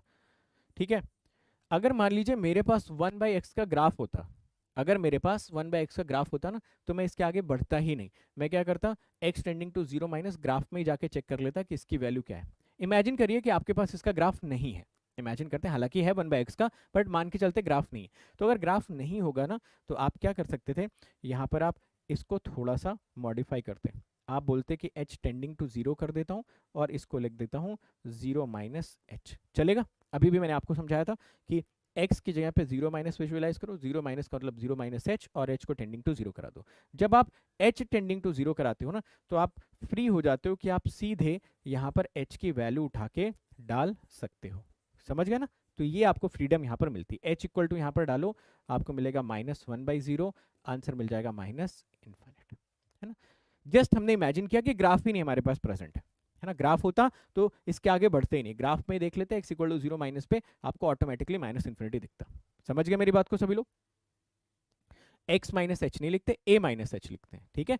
थोड़ी देर पहले आपको मैंने बताया, ये देखिए a जब आप अंदर पुट करोगे तो a माइनस हो जाएगा, और a माइनस का मतलब a को थोड़ा सा कम कर दो, तो आपने a माइनस एच कर दिया। तो इसको देखने की बजाय ना ये समझने की कोशिश करो, ऐसे समझो ना, आपको यहाँ पे जीरो माइनस रखना है, जीरो माइनस का मतलब जीरो से कम, जीरो से कम मतलब जीरो माइनस एच। अब h आ गया तो h को जीरो से टेंड करा दो, बात खत्म है ना। इसमें कोई कोई रटने वाली बात ही नहीं, ये तो आप बस अपने दिमाग में कैलकुलेट करके रख सकते हो। जैसे मान लो, अभी मान लो मुझे यहाँ पे RHL लिखना है, ठीक है, मान लो कि मैं यहाँ पर RHL लिखना चाहता हूँ, तो मैं RHL कैसे लिखूंगा? अब मैं फॉर्मूले बैठ के थोड़ी रटूंगा, इतना टाइम मेरे पास है। मैं तो देखो सोच लूंगा ऐसे, zero plus one by x, ठीक है। अगर इसका ग्राफ पता होता तो सीधे जीरो प्लस पे जाके चेक कर लेता कि ये वैल्यू क्या है, बट ग्राफ की नहीं पता था, तो मैंने कहा चलो भाई इसको एच में कन्वर्ट कर लेते हैं। अब एच में कैसे आप कन्वर्ट करोगे? यहाँ पर रख दो जीरो प्लस का मतलब जीरो से ज़्यादा, जीरो से ज़्यादा का मतलब जीरो में जोड़ोगे ही तो एच, तो आपने एच कर दिया, और भाई एच को टेंडिंग टू जीरो करना ही करना है। ऐसा करने से फ्रीडम ये मिल जाती है कि आप एच की वैल्यू यहाँ पे उठा के डाल सकते हो, ये आपको यहाँ पे अनुमति मिल गई है। तो यहाँ पर आपने वन बाई एच डाला, वन बाई जीरो का मतलब आपको मिल गया प्लस इन्फाइनाइट। मुझे बताइए क्या यहाँ पर एल और एम बराबर मिले आपको? जी नहीं। अगर एल और एम बराबर नहीं मिले तो आप सीधा सा स्टेटमेंट दे देंगे, लिमिट डज नॉट एग्जिस्ट। अगर आप इतना लिख रहे हैं तो भाई मैं आपसे संतुष्ट नहीं हूं, आपको लिखना पड़ेगा limit does not exist at x equal to zero. कहीं पर भी थोड़ी ना लिमिट एग्जिस्ट नहीं कर रही, x इक्वल टू जीरो पे लिमिट एग्जिस्ट नहीं कर रही, समझ गए? तो जब भी आप आगे से स्टेटमेंट देंगे मुझे पूरा स्टेटमेंट चाहिए, कंप्लीट स्टेटमेंट कि limit does not exist at x equal to zero. ठीक है, क्लियर हो रही बात सभी को अच्छी तरीके से?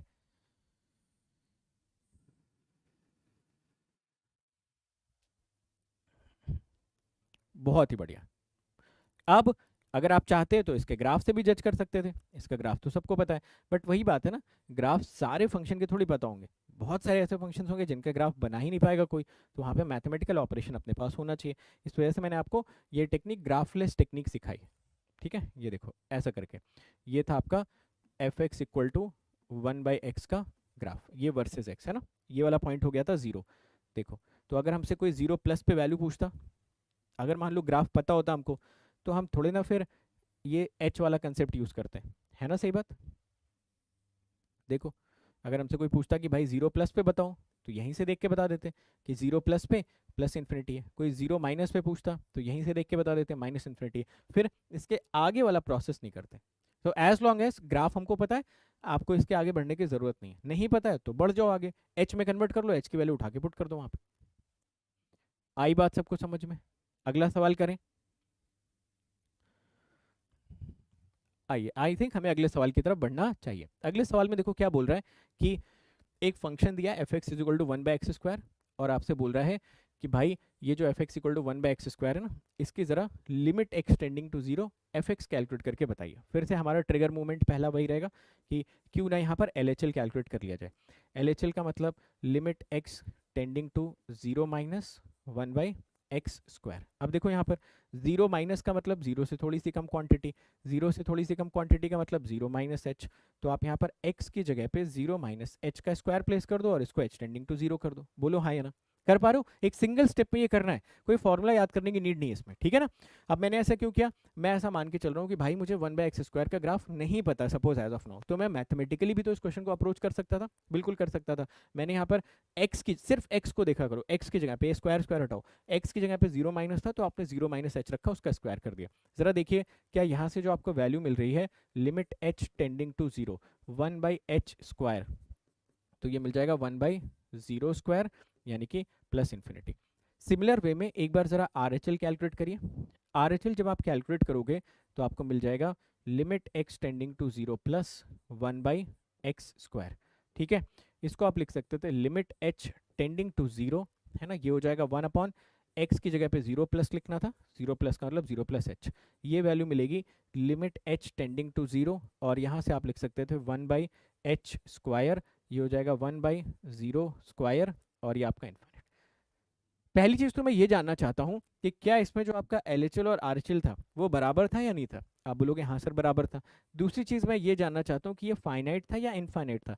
आप बोलोगे इनफाइनाइट था। तो क्या हमें ऐसा लिखना चाहिए कि यहाँ पर लिमिट एग्जिस्ट कर रही है at point x equal to zero? आप बोलोगे सर बिल्कुल लिख दो, कोई दिक्कत वाली बात नहीं है। तो आप बोलोगे लिमिट एग्जिस्ट कहाँ पर? एट x इक्वल टू 0, और अगर एग्जिस्ट कर रही है तो फिर आप लिमिटिंग वैल्यू भी बताइए। तो आप बोलोगे लिमिट x टेंडिंग टू 0, जो भी आपका fx था उसकी वैल्यू थे इन्फाइनाइट। हमेशा ये दो स्टेटमेंट्स अगर आप दोगे तो बहुत क्लैरिटी रहेगी आपके स्टेटमेंट्स में कि आप क्या बोल रहे हो, है ना, बहुत क्लैरिटी रहेगी आपके स्टेटमेंट्स में। Perfect. At the same time कोई यहाँ से मुझसे ये डिबेट कर सकता है कि सर कल ही तो आपने इसका ग्राफ बनाया था, अगर हमें ग्राफ याद है तो क्या ये एच वेच के झंझट में हमको पढ़ने की ज़रूरत है? बिल्कुल नहीं भाई। अगर आपको ग्राफ याद है तो बिल्कुल ज़रूरत नहीं, आप इन सब झंझटों में किसी भी प्रकार से पढ़ें। ये आपका दे रखा था f x equal to 1/x², and यहाँ से आपको ये देखो ऐसा ग्राफ कल हम लोगों ने देखा था, इसका कल की क्लास में ही डिस्कस हुआ था। तो यहाँ पर मान लो कोई मुझसे पूछता है कि सर ये देखिए ना, ये तो हम यहीं से देख के बता पा रहे हैं, 0 प्लस भी इन्फिनिटी है, 0 माइनस भी इन्फिनिटी है, ठीक है, देख के बता पा रहे हो तो मत करना एच वाला कंसेप्ट। 0 से थोड़ा आगे बढ़े इन्फिनिटी, 0 से थोड़ा पड़ेगा इन्फिनिटी, दोनों जगह पे infinity, L equal to infinity, limit exist करेगा और लिमिटिंग वैल्यू इन्फाइनाइट हो जाएगी। क्रिस्टल क्लियर है सारी बातें, बिल्कुल प्रोसेस।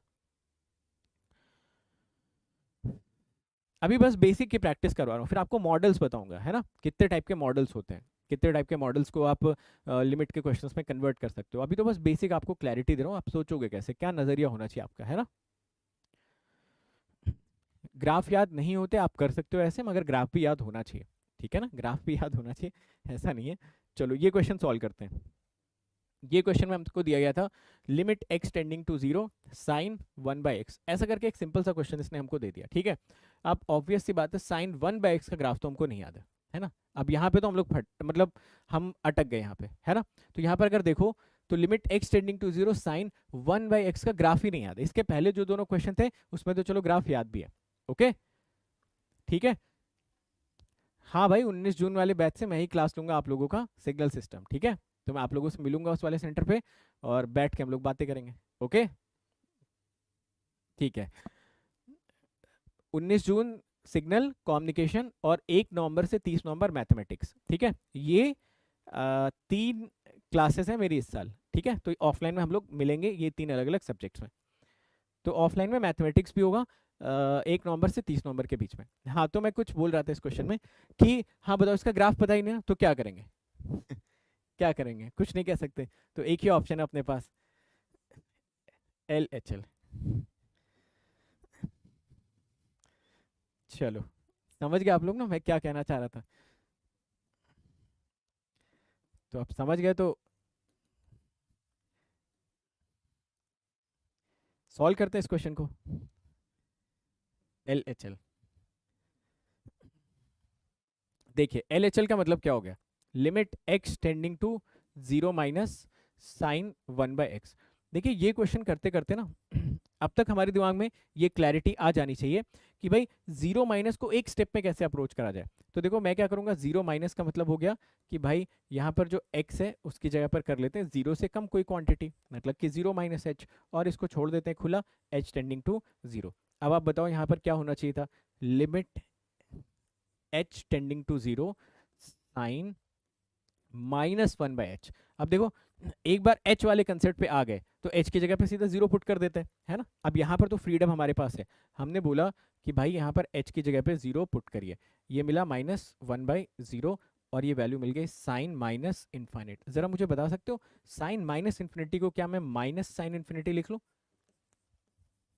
भाई sine minus theta is equal to minus sine theta, sine infinity की वैल्यू कितनी आ जाएगी, बस आप इतना बता दीजिए। आप बोलोगे सर साइन इन्फिनिटी की जो वैल्यू आएगी वो तो ऑसिलेटरी हो जाएगी, यानी कि जैसे ही आपको पता चला कि भाई साहब ये जो वैल्यू है तो फाइनाइट, इसमें कोई दो राय नहीं है, ये जो ओवरऑल इसकी रेंज आएगी वो -1 से 1 के बीच में आएगी, है ये वैल्यू फाइनाइट है बट अनसर्टेन है, पता नहीं कौन सी है, ये ऑसिलेटरी वैल्यू है। तो अगर ये वैल्यू ऑसिलेटरी है भाई साहब तो आप मुझे बता सकते हो, यार एक तो ये ऑसिलेटरी की स्पेलिंग आज तक याद नहीं हुई, इतने साल से पढ़ा रहा हूँ, ऑसिलेटरी ऑसिलेटरी, ठीक है। तो ये ऑसिलेटरी है, तो अगर लेफ्ट हैंड लिमिट ही ऑसिलेटरी आ गई तो कितने लोग ऐसे हैं जो बोलेंगे कि सर राइट हैंड भी कैलकुलेट करो, और कितने लोग ऐसे हैं जो बोलेंगे कि सर अब तो राइट कैलकुलेट करने की नीड ही नहीं है, सीधा लिख दो लिमिट डज नॉट एग्जिस्ट, और कौन से पॉइंट पे एग्जिस्ट नहीं करेगी, ये सबसे बड़ा फैक्टर होता है, सबसे इंपॉर्टेंट पॉइंट होता है, बताइए, है ना। तो हम LHL में अगर ये बता पा रहे हैं कि ये लिमिट जो है ये ऑसिलेटरी है, तो अगर ये ऑसिलेटरी है तो आप मुझे बताइए क्या हम ऐसा बोल सकते थे एक ही स्टेप में कि भाई लिमिट डज नॉट एग्जिस्ट। मैंने बोला इतना काफ़ी नहीं है, आपको बोलना पड़ेगा कहाँ पर लिमिट एग्जिस्ट नहीं कर रही है, एट x इक्वल टू 0, क्योंकि ये वैल्यू ऑसिलेटरी आ गई। तो कभी भी LHL या RHL में एक भी वैल्यू अगर ऑसिलेटरी आ गई, लिमिट एग्जिस्ट नहीं करेगा। समझ गए मेरी बात को? अगला सवाल करें, नेक्स्ट क्वेश्चन। बेसिक एक डिस्कशन चल रहा है, आगे चल के मॉडल्स में कैटेगराइज करेंगे, ठीक है। अभी के लिए क्या कर रहे हैं, एक बार बेसिक क्लैरिटी को अडॉप्ट करना चाह रहे हैं, क्या बोलना चाहता है, कब एग्जिस्ट करेगी कब नहीं करेगी, एक्सेप्शंस की बात कर रहे हैं। इसके पहले हम लोगों ने देखा कि LHL RHL इन्फिनिटी आ रहा था तो लिमिट एग्जिस्ट कर रही थी, बहुत सारे लोगों को नहीं क्लैरिटी होती है, ऑसिलेटरी के बारे में क्लैरिटी नहीं होती है। तो जो सारे पॉइंट्स पढ़े ना उनको एक बार क्वेश्चन से मास्टर करने की कोशिश करें, फिर मॉडल्स में कैटेगराइज करते हैं। चलो इसका आंसर बताओ सभी लोग। इतने क्वेश्चन करने के बाद अब ये क्वेश्चन मैंने आपको दिया, इसके बाद एक क्वेश्चन और करेंगे, फिर मॉडल्स में इसको कैटेगराइज करेंगे। ओके हाँ, IN वाले में क्वेश्चन डायरेक्ट आया था आपका, है ना। तो सारी चीज़ें कवर करके जाना पड़ता है ना, बहुत सारे लोग लिमिट पढ़ाते ही नहीं या पढ़ते ही नहीं है। बिना लिमिट पढ़े यार कैसे कंटिन्यूटी डिफरेंशियबिलिटी पढ़ लेते हो, मेरी समझ के तो बाहर है। चलो LHL यहाँ से कैलकुलेट कर लेते हैं।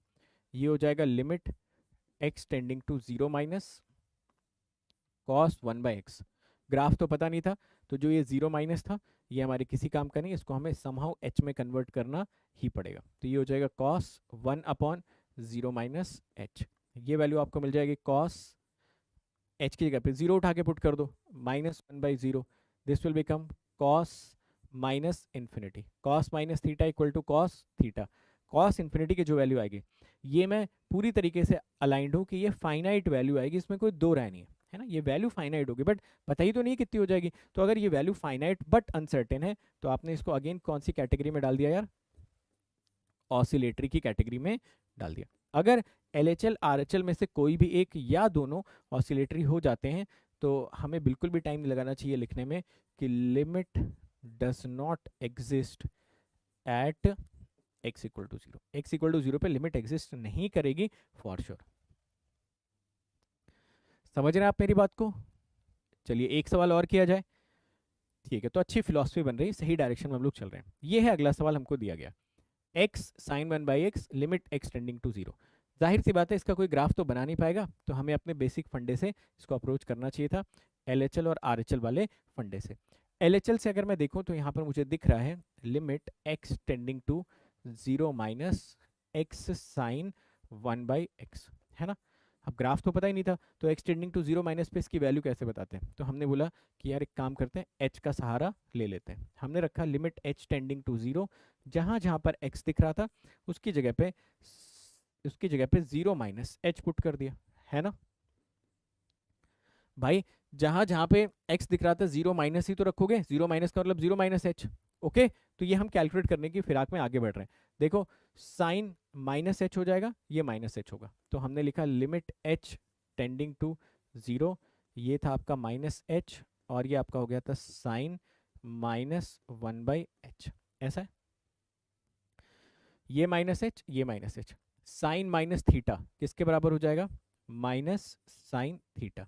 ये होगा limit h tending to 0 h sine 1/h। एक बार सब कुछ h में आ गया, हमें वैल्यू पुट करने में कोई आपत्ति नहीं। h इक्वल टू यहाँ पर 0 पुट करोगे, ये होगा 0 इंटू साइन इन्फिनिटी। देखो साइन इन्फिनिटी भले ही ऑसिलेटरी है, जो भी है कितना भी बुरा है, बट होगा तो -1 से 1 के बीच में।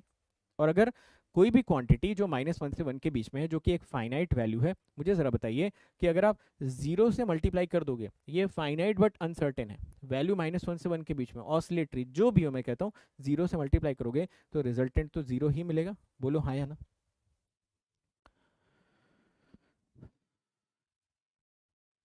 करेक्ट। अरे -1 से 1 के बीच की वैल्यू को 0 से मल्टीप्लाई कर दोगे, रिजल्ट तो 0 ही मिल जाएगा ना, सिंपल सी बात है। ठीक है, चलो RHL की आइए यहाँ पर चर्चा करते हैं। RHL की आइए यहाँ पर करते हैं चर्चा, देखते हैं RHL में आपको क्या क्या देखने को मिलेगा। RHL में आपने बोला limit x tending to 0 plus x sine 1/x को ज़रा अगर हम लोग सॉल्व करके देखें तो आप बोलोगे ग्राफ इसका पता नहीं था, 0 प्लस पे वैल्यू कैसे निकालते, तो h के पास चले जाते हैं। h ने बोला कि आप बस जहाँ जहाँ पर x दिख रहा है 0 प्लस आप डाल के रखिए।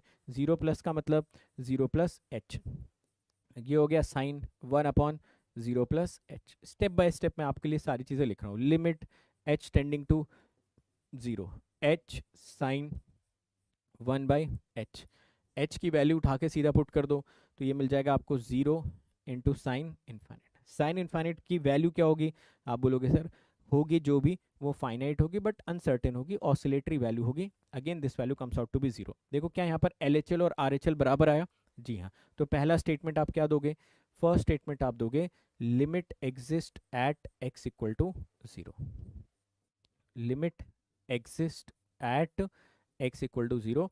और अगर एग्जिस्ट कर रहा है तो फिर बताओ भी लिमिटिंग वैल्यू कितनी है, तो limiting value x tending to 0 fx आप सभी लोगों को मिलनी चाहिए थी 0। ये दो स्टेटमेंट्स देखना देना बड़ा इंपॉर्टेंट है, ठीक है।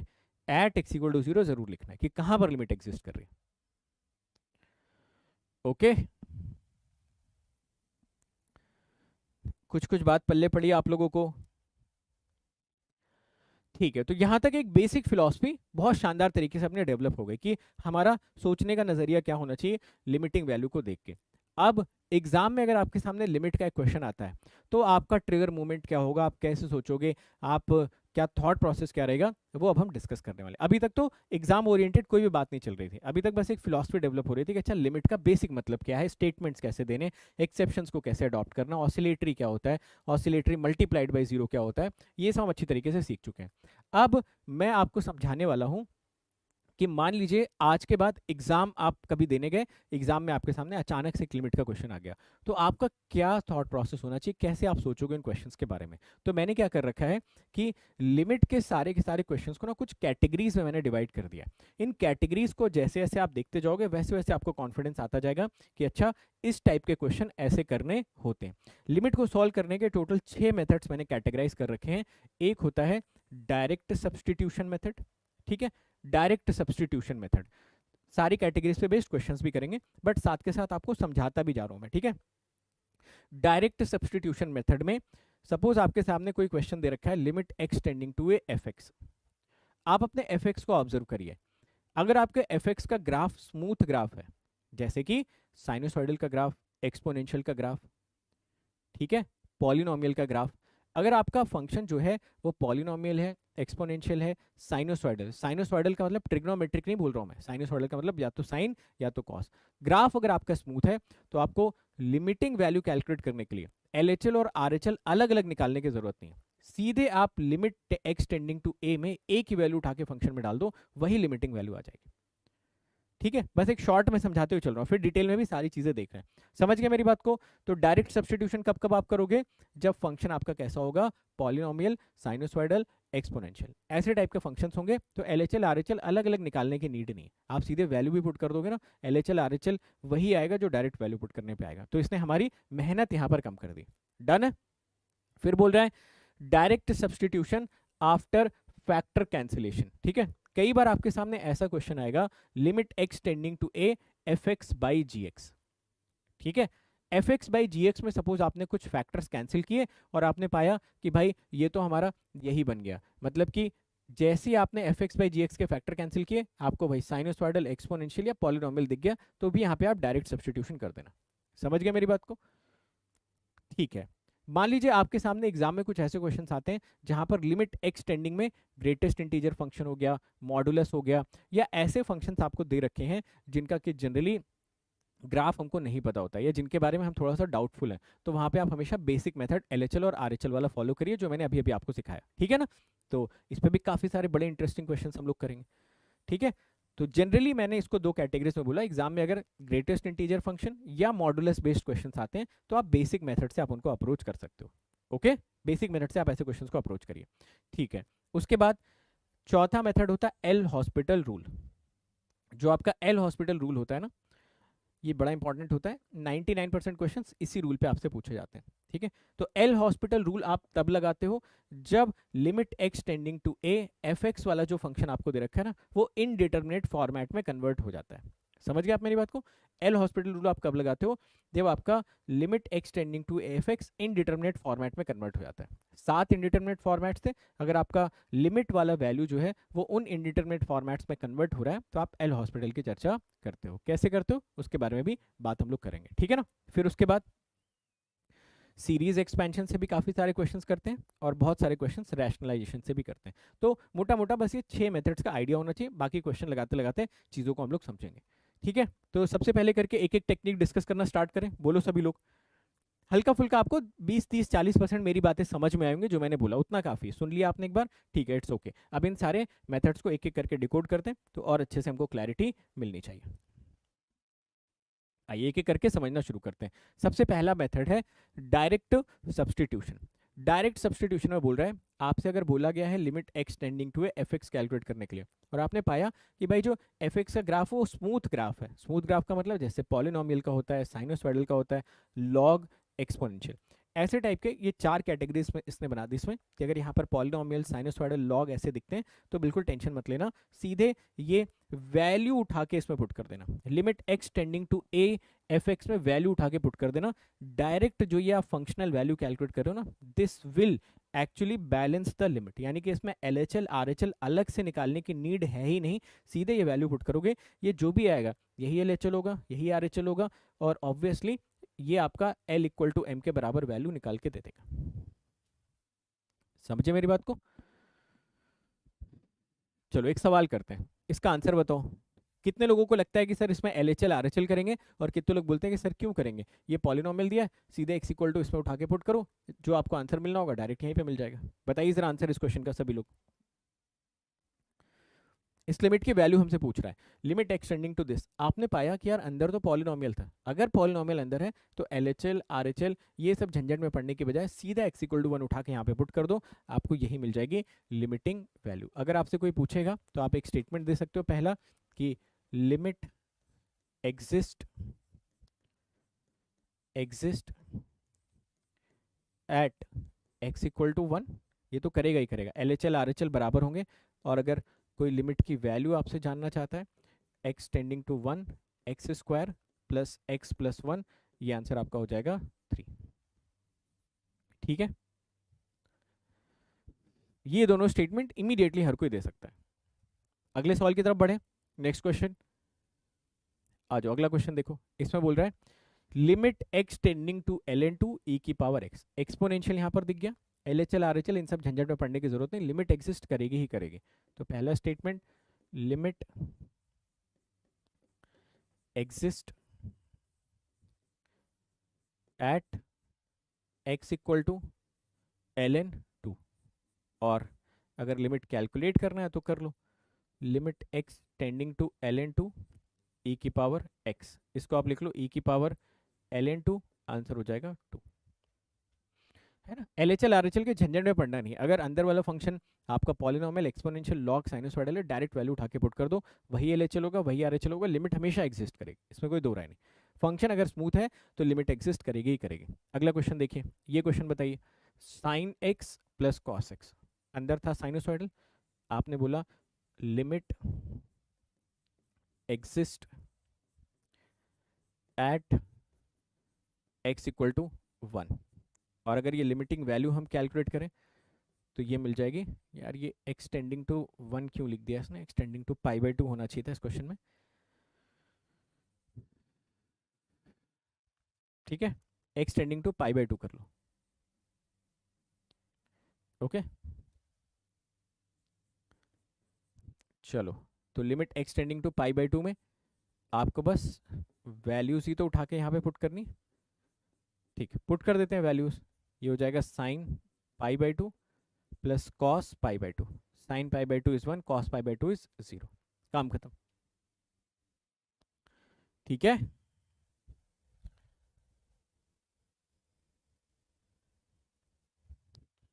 परफेक्ट, चलो आगे बढ़ते हैं।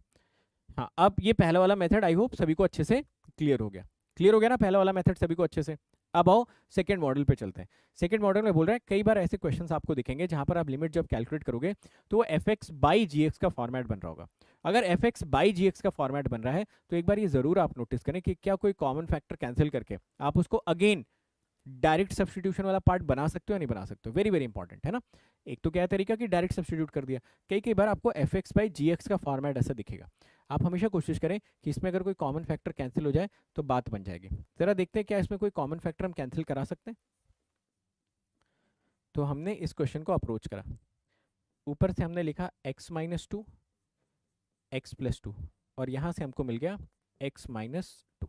ठीक है, ऐसा हम निकला चाहते हैं। देखो क्या ये common factor x minus two निपट जाएंगे। ठीक है, इनको निपटा दो x माइनस टू को। ठीक है, इसको हमने निपटा दिया। यहाँ से बताओ क्या वैल्यू आपके पास बचेगी। ये वैल्यू आपकी बचेगी limit x tending to x plus two. अब अंदर हमको दिख गया पॉलिनोमियल, दिख रहा है आपको एक polynomial limit x tending to x plus two. तो आप बोल सकते थे पहला statement limit exist at x equal to to,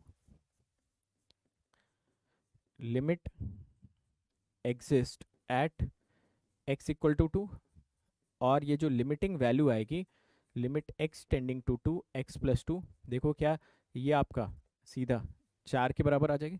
ठीक है, 4 के बराबर आ जाएगी, सीधा पुट कर दो, काम खत्म करो। आगे चल के ऐसी टेक्निक्स को आप एक एल हॉस्पिटल वाले मेथड से भी कर सकते थे, बट वो बताऊंगा बाद में। बट पहले एक एक करके स्टेप बाय स्टेप हम लोग चलते हैं। ठीक है, चलो ये क्वेश्चन देखो, इसका आंसर बताओ सभी लोग फटाफट। ये बोल रखा है limit x tending to one x square minus root x और यहाँ से रूट एक्स माइनस वन। ठीक है, चलो देखते हैं इस क्वेश्चन को आप कैसे अप्रोच करोगे। नीचे आपको रूट एक्स माइनस वन यहाँ पर देखने को मिल रहा है। तो देखो मैं क्या करता हूँ इस क्वेश्चन में फैक्टराइजेशन करने का सोचता हूँ कि ताकि मैं ऊपर कैसे भी करके root x minus one generate कर पाऊँ, है ना। अगर मुझे रूट एक्स माइनस वन अंदर जनरेट करना है तो मुझे क्या करना चाहिए। देखिए जो एक्स स्क्वायर है मैं इसको ऐसा लिख सकता था,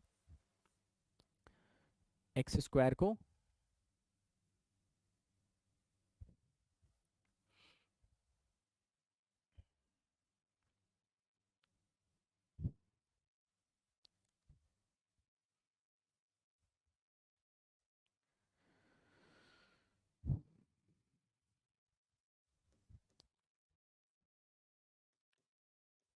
चेक करके देखिए ज़रा। ऐसा बेसिकली मैंने क्या किया, मैं थोड़ा सा और डाइल्यूट करके लिख देता हूँ सो दैट आप समझ लें। देखो एक्स स्क्वायर को मैंने ऐसा लिख दिया रूट एक्स, या फिर मैं पावर ही लिख देता हूँ एक्स की power one by two, okay, into x की power three by two minus x की पावर वन बाई टू। समझिए ज़रा, मैंने देखो एक्स स्क्वायर था ना तो एक्स की पावर स्क्वायर होनी चाहिए थी, मैंने इसको वन बाई टू और थ्री बाई टू अलग अलग करके लिख दिया। अगर आप इनको ऐड करोगे तो तीन और एक चार डिवाइडेड बाई टू, आपको वापस से दो मिल जाएगा। ठीक है, अब मैं क्या करता हूँ इसको लिख देता हूँ limit x tending to one.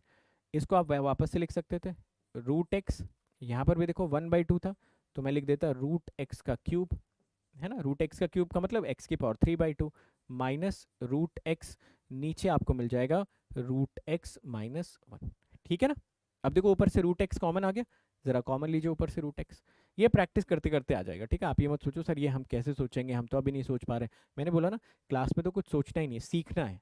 तो हमने यहाँ से रूट एक्स बाहर ले लिया, अंदर देखो आपके पास मिलेगा रूट एक्स का क्यूब माइनस वन, नीचे आप सभी लोगों को मिल जाएगा रूट एक्स माइनस वन। ठीक है, मुझे बता सकते हो आप a cube minus b cube कितना होता है। A cube minus b cube, ये आपको मिलेगा a minus b, a square plus b square plus a b. जिसको ये फॉर्मूला नहीं पता वो नोट कर लो, काफ़ी बार हमको इस फॉर्मूले की मदद लेनी पड़ेगी in different different parts of the mathematics. तो हमने बोला ये हो जाएगा limit x tending to one, ये बचेगा आपका रूट एक्स। यहाँ पर मैं ये फॉर्मूला लगाना चाहता हूँ, ये बचेगा रूट एक्स माइनस वन, है ना, और ये रूट एक्स का square plus one plus root x. नीचे देखो आप सभी लोगों को क्या रूट एक्स माइनस वन अलग से दिख जाएगा, बोलिए। चेक कर लो यहाँ तक, फिर इसके बाद मैं आगे साथ में बढ़ता हूँ आप लोगों के साथ। A cube minus b cube, तो यहाँ पर मिलेगा a minus b root x minus one, फिर ए स्क्वायर मतलब रूट एक्स का स्क्वायर प्लस बी स्क्वायर मतलब वन प्लस ए बी का मतलब रूट एक्स इंटू वन। देखो क्या ये और ये निपट जाएंगे दोनों, बोलो दिस एंड दिस, जी हाँ। एक बार ये खत्म हो गए तो देखो ये आपका एक सिंपल सा एक्सप्रेशन बना। रूट एक्स, कल आपने ग्राफ भी बनाए थे, रूट एक्स के ग्राफ भी कैसे थे, स्मूथ थे। आप यहाँ पे वैल्यूज पुट करेंगे, आंसर आपको 3 मिल जाएगा। ठीक है, इसका एक आसान तरीका भी होता है, उस आसान तरीके को हम लोग एल हॉस्पिटल मेथड में भी डिस्कस करेंगे। ठीक है, हाँ डायरेक्ट रूट एक्स कॉमन ले लेते तो भी यही फॉर्मेट बनता। ठीक है, तो जो जो आपका direct substitution after factor cancellation होता है ना, उसमें ज़्यादा हेडेक मत लो। ठीक है, उसमें ज़्यादा हेडेक मत लो, क्योंकि इन सारे क्वेश्चंस को हम लोग एल हॉस्पिटल से भी सॉल्व कर सकते थे बड़ी आसानी से। बट हाँ, एक आइडिया होना चाहिए दिमाग में कि कॉमन फैक्टर कैंसिलेशन के बाद भी हम डायरेक्ट सब्सटीट्यूशन वाले मेथड पे पहुंच सकते हैं। ठीक है ना, समझ गए मेरी बात को? ओके,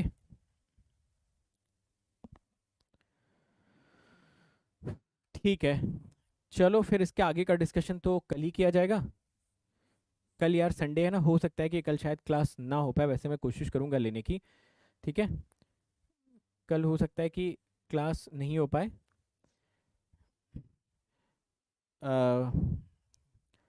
अच्छा, इसके आगे कर लें कंटिन्यू आज, बताना ज़रा एक बार।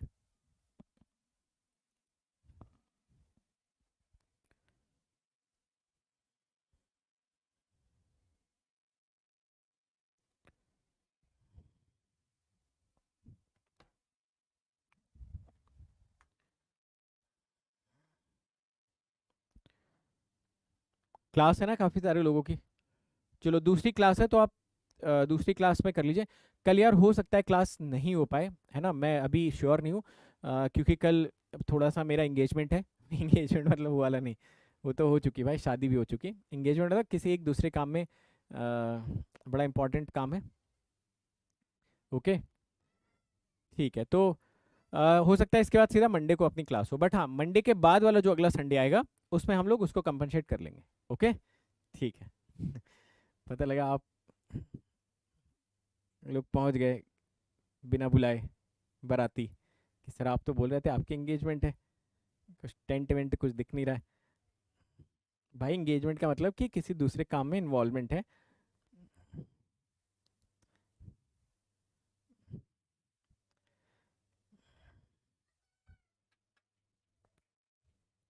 ओके, ठीक है, तो तो कैसा लगा आज का सेशन, पहले तो ये बताओ, कुछ कुछ कुछ क्लैरिटी मिली, कुछ बात समझ में आई? स्मूथ ग्राफ का मतलब होता है कि ग्राफ कहीं बीच में टूटे ना और ग्राफ के किसी बीच में कोने ना हो। ठीक है, कहीं पे भी ग्राफ टूटना नहीं चाहिए और ग्राफ के बीच में कोने ना हो कहीं पे। ओके, ठीक है, तो बहुत सारी छोटी छोटी बातें क्लियर होंगी मुझे लगता है ना, और बहुत सारी बातें आपको याद भी आई होंगी शायद आपने जो पहले पढ़ी होगी, बट ओवरऑल आसान लगा होगा आपको। तो देखिए जो गेट का मैथमेटिक्स है ना, और गेट का जो कैलकुलस है वो बहुत आसान कैलकुलस है। अगर आप आईआईटी जेई का कैलकुलस पूछोगे भाई तो मैं हाथ जोड़ लूंगा, बहुत मुश्किल होता है। आईआईटी जेई में कैलकुलस पढ़ना मतलब अलग ही लेवल का सरदर्द। बट गेट के लिए कैलकुलस पढ़ना बहुत आसान, बहुत सिंपल, वेरी वेरी इजी, छोटी छोटी चीज़ें पढ़नी है, ज़्यादा हाई फाई है ही नहीं अपने इसमें।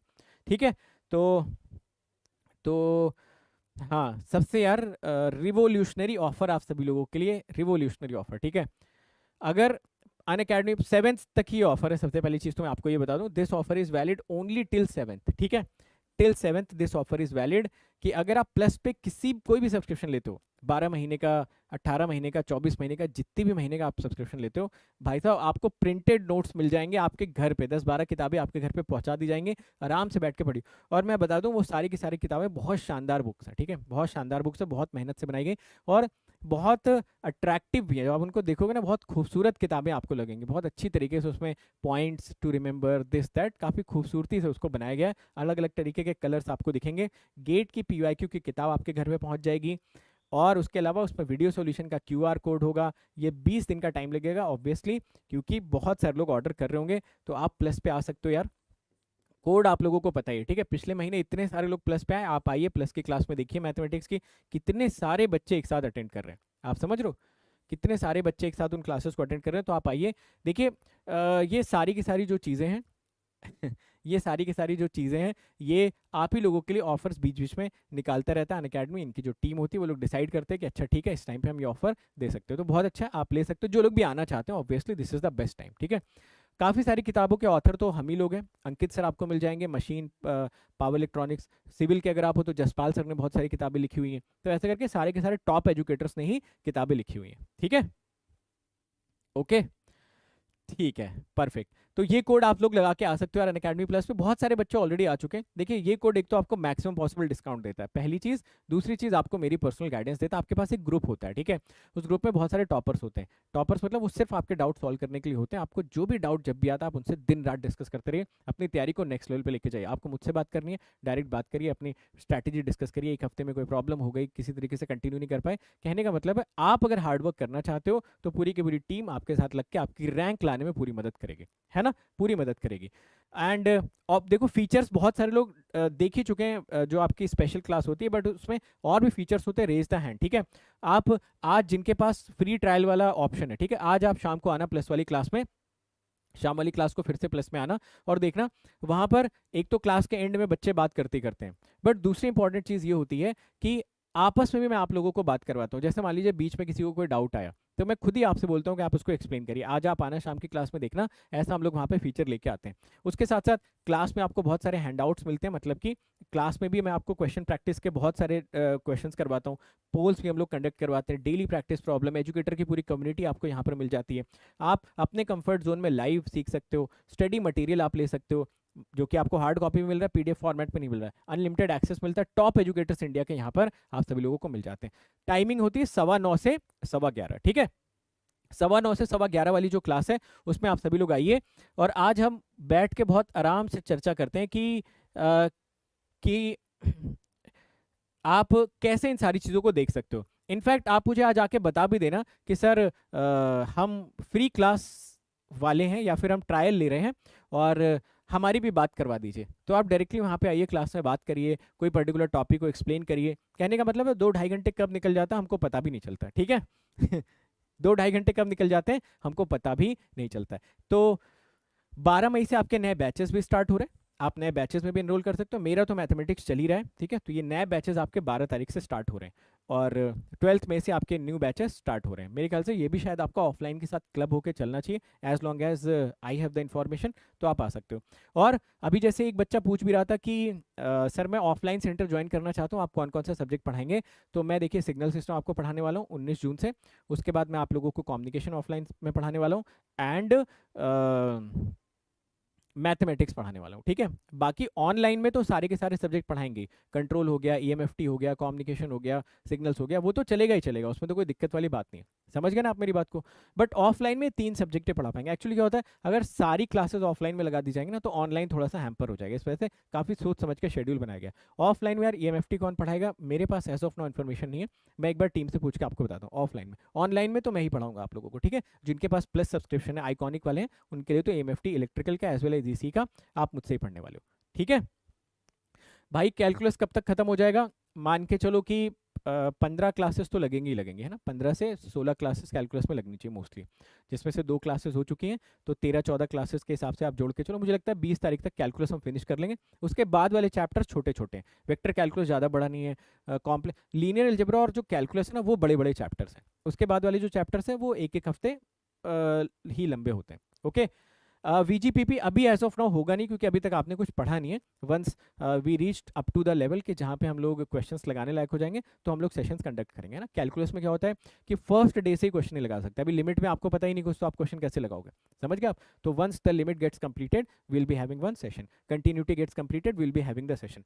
तो कैलकुलस में थोड़ा ऐसा करना पड़ेगा, क्योंकि कैलकुलस में मान लीजिए आज मैंने इंटीग्रेशन पढ़ाया तो मैं आज ही इंटीग्रेशन के सवाल नहीं लगवा सकता। हाँ, लीनियर अलजेब्रा में ये लग्जरी होती है कि पहले दिन डिटरमिनेंट खत्म हो गया, डिटरमिनेंट के लगा दिए, अगले दिन बेसिक ऑफ मैट्रिसेस खत्म हो गया उसके लगा दिए, एक दिन आइगन वैल्यू। तो उसमें जो टॉपिक्स है वो बिल्कुल सेग्रीगेटेड है, यहाँ पे टॉपिक्स इंटरकनेक्टेड है, ठीक है। तो वो हम लोग करेंगे, जरूर करेंगे। हाँ, ऑफलाइन की मैं फीस बता देता हूँ, 60,000 यार ऑफलाइन की फीस है। ऑफलाइन कर रहे हो भाई तो गेट प्लस ये ही बनता है ना। अब 5,000 रुपये कोई थोड़ी देखेगा कि सिर्फ गेट की तैयारी करेंगे, तो गेट प्लस ये 60,000 में आप ऑफलाइन आके अटेंड कर सकते हो। बहुत अच्छा चल रहा है ऑफलाइन, ठीक है, अच्छा चल रहा है, मज़ा आ रहा है, बहुत टॉप क्लास की क्लासेस हैं, टेक्नोलॉजी एम्बेडेड क्लासेस है, 5 क्लास मैंने भी ली थी। मगर आपको पता है कि ऑफलाइन में जब पढ़ाने जाते हैं तो 4 घंटे का टाइम पता नहीं चलता है, और ऑनलाइन में जब पढ़ाने आते हैं तो उसको हाफ कर लो।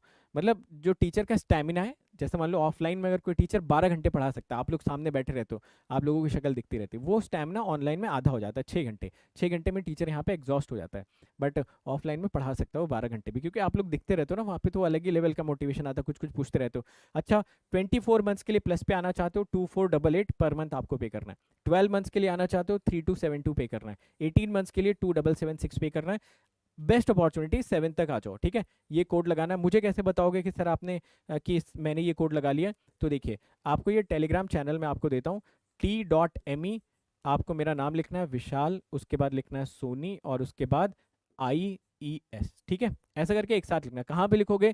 क्रोम पे, ठीक है। जो लोग आईफोन वाले अमीर लोग हैं वो लोग अपने सफारी पे इसको टाइप करेंगे, सीधा आपको टेलीग्राम चैनल पे लेके जाएगा, ज्वाइन कर लेना। वहाँ पे साफ साफ लिखा होगा कि आप मुझसे कैसे कनेक्ट कर सकते हो, टीम का नंबर होगा, बात करो, कनेक्ट हो जाओ और अच्छी तरीके से तैयारी अपनी स्टार्ट कर लो। आइकॉनिक में 24 मंथ्स के लिए 3042, ये पर मंथ का है, 3500, 12 मंथ्स के लिए 4333। एंड अगर इसमें से आपको कोई प्रॉब्लम होती है, कुछ ऐसा लगता है कि हाँ मुझे लोन लेने में कोई दिक्कत है, या फिर मैं लोन लेके करना चाहता हूँ, तो आप भी मुझसे डिस्कस कर सकते हो। विद इन 2 आवर्स आपका ये सारा का सारा लोन अप्रूव हो जाता है, 0 कॉस्ट 0% EMI यहाँ पर आपकी रहती है। समझ गए सारी की सारी बातें?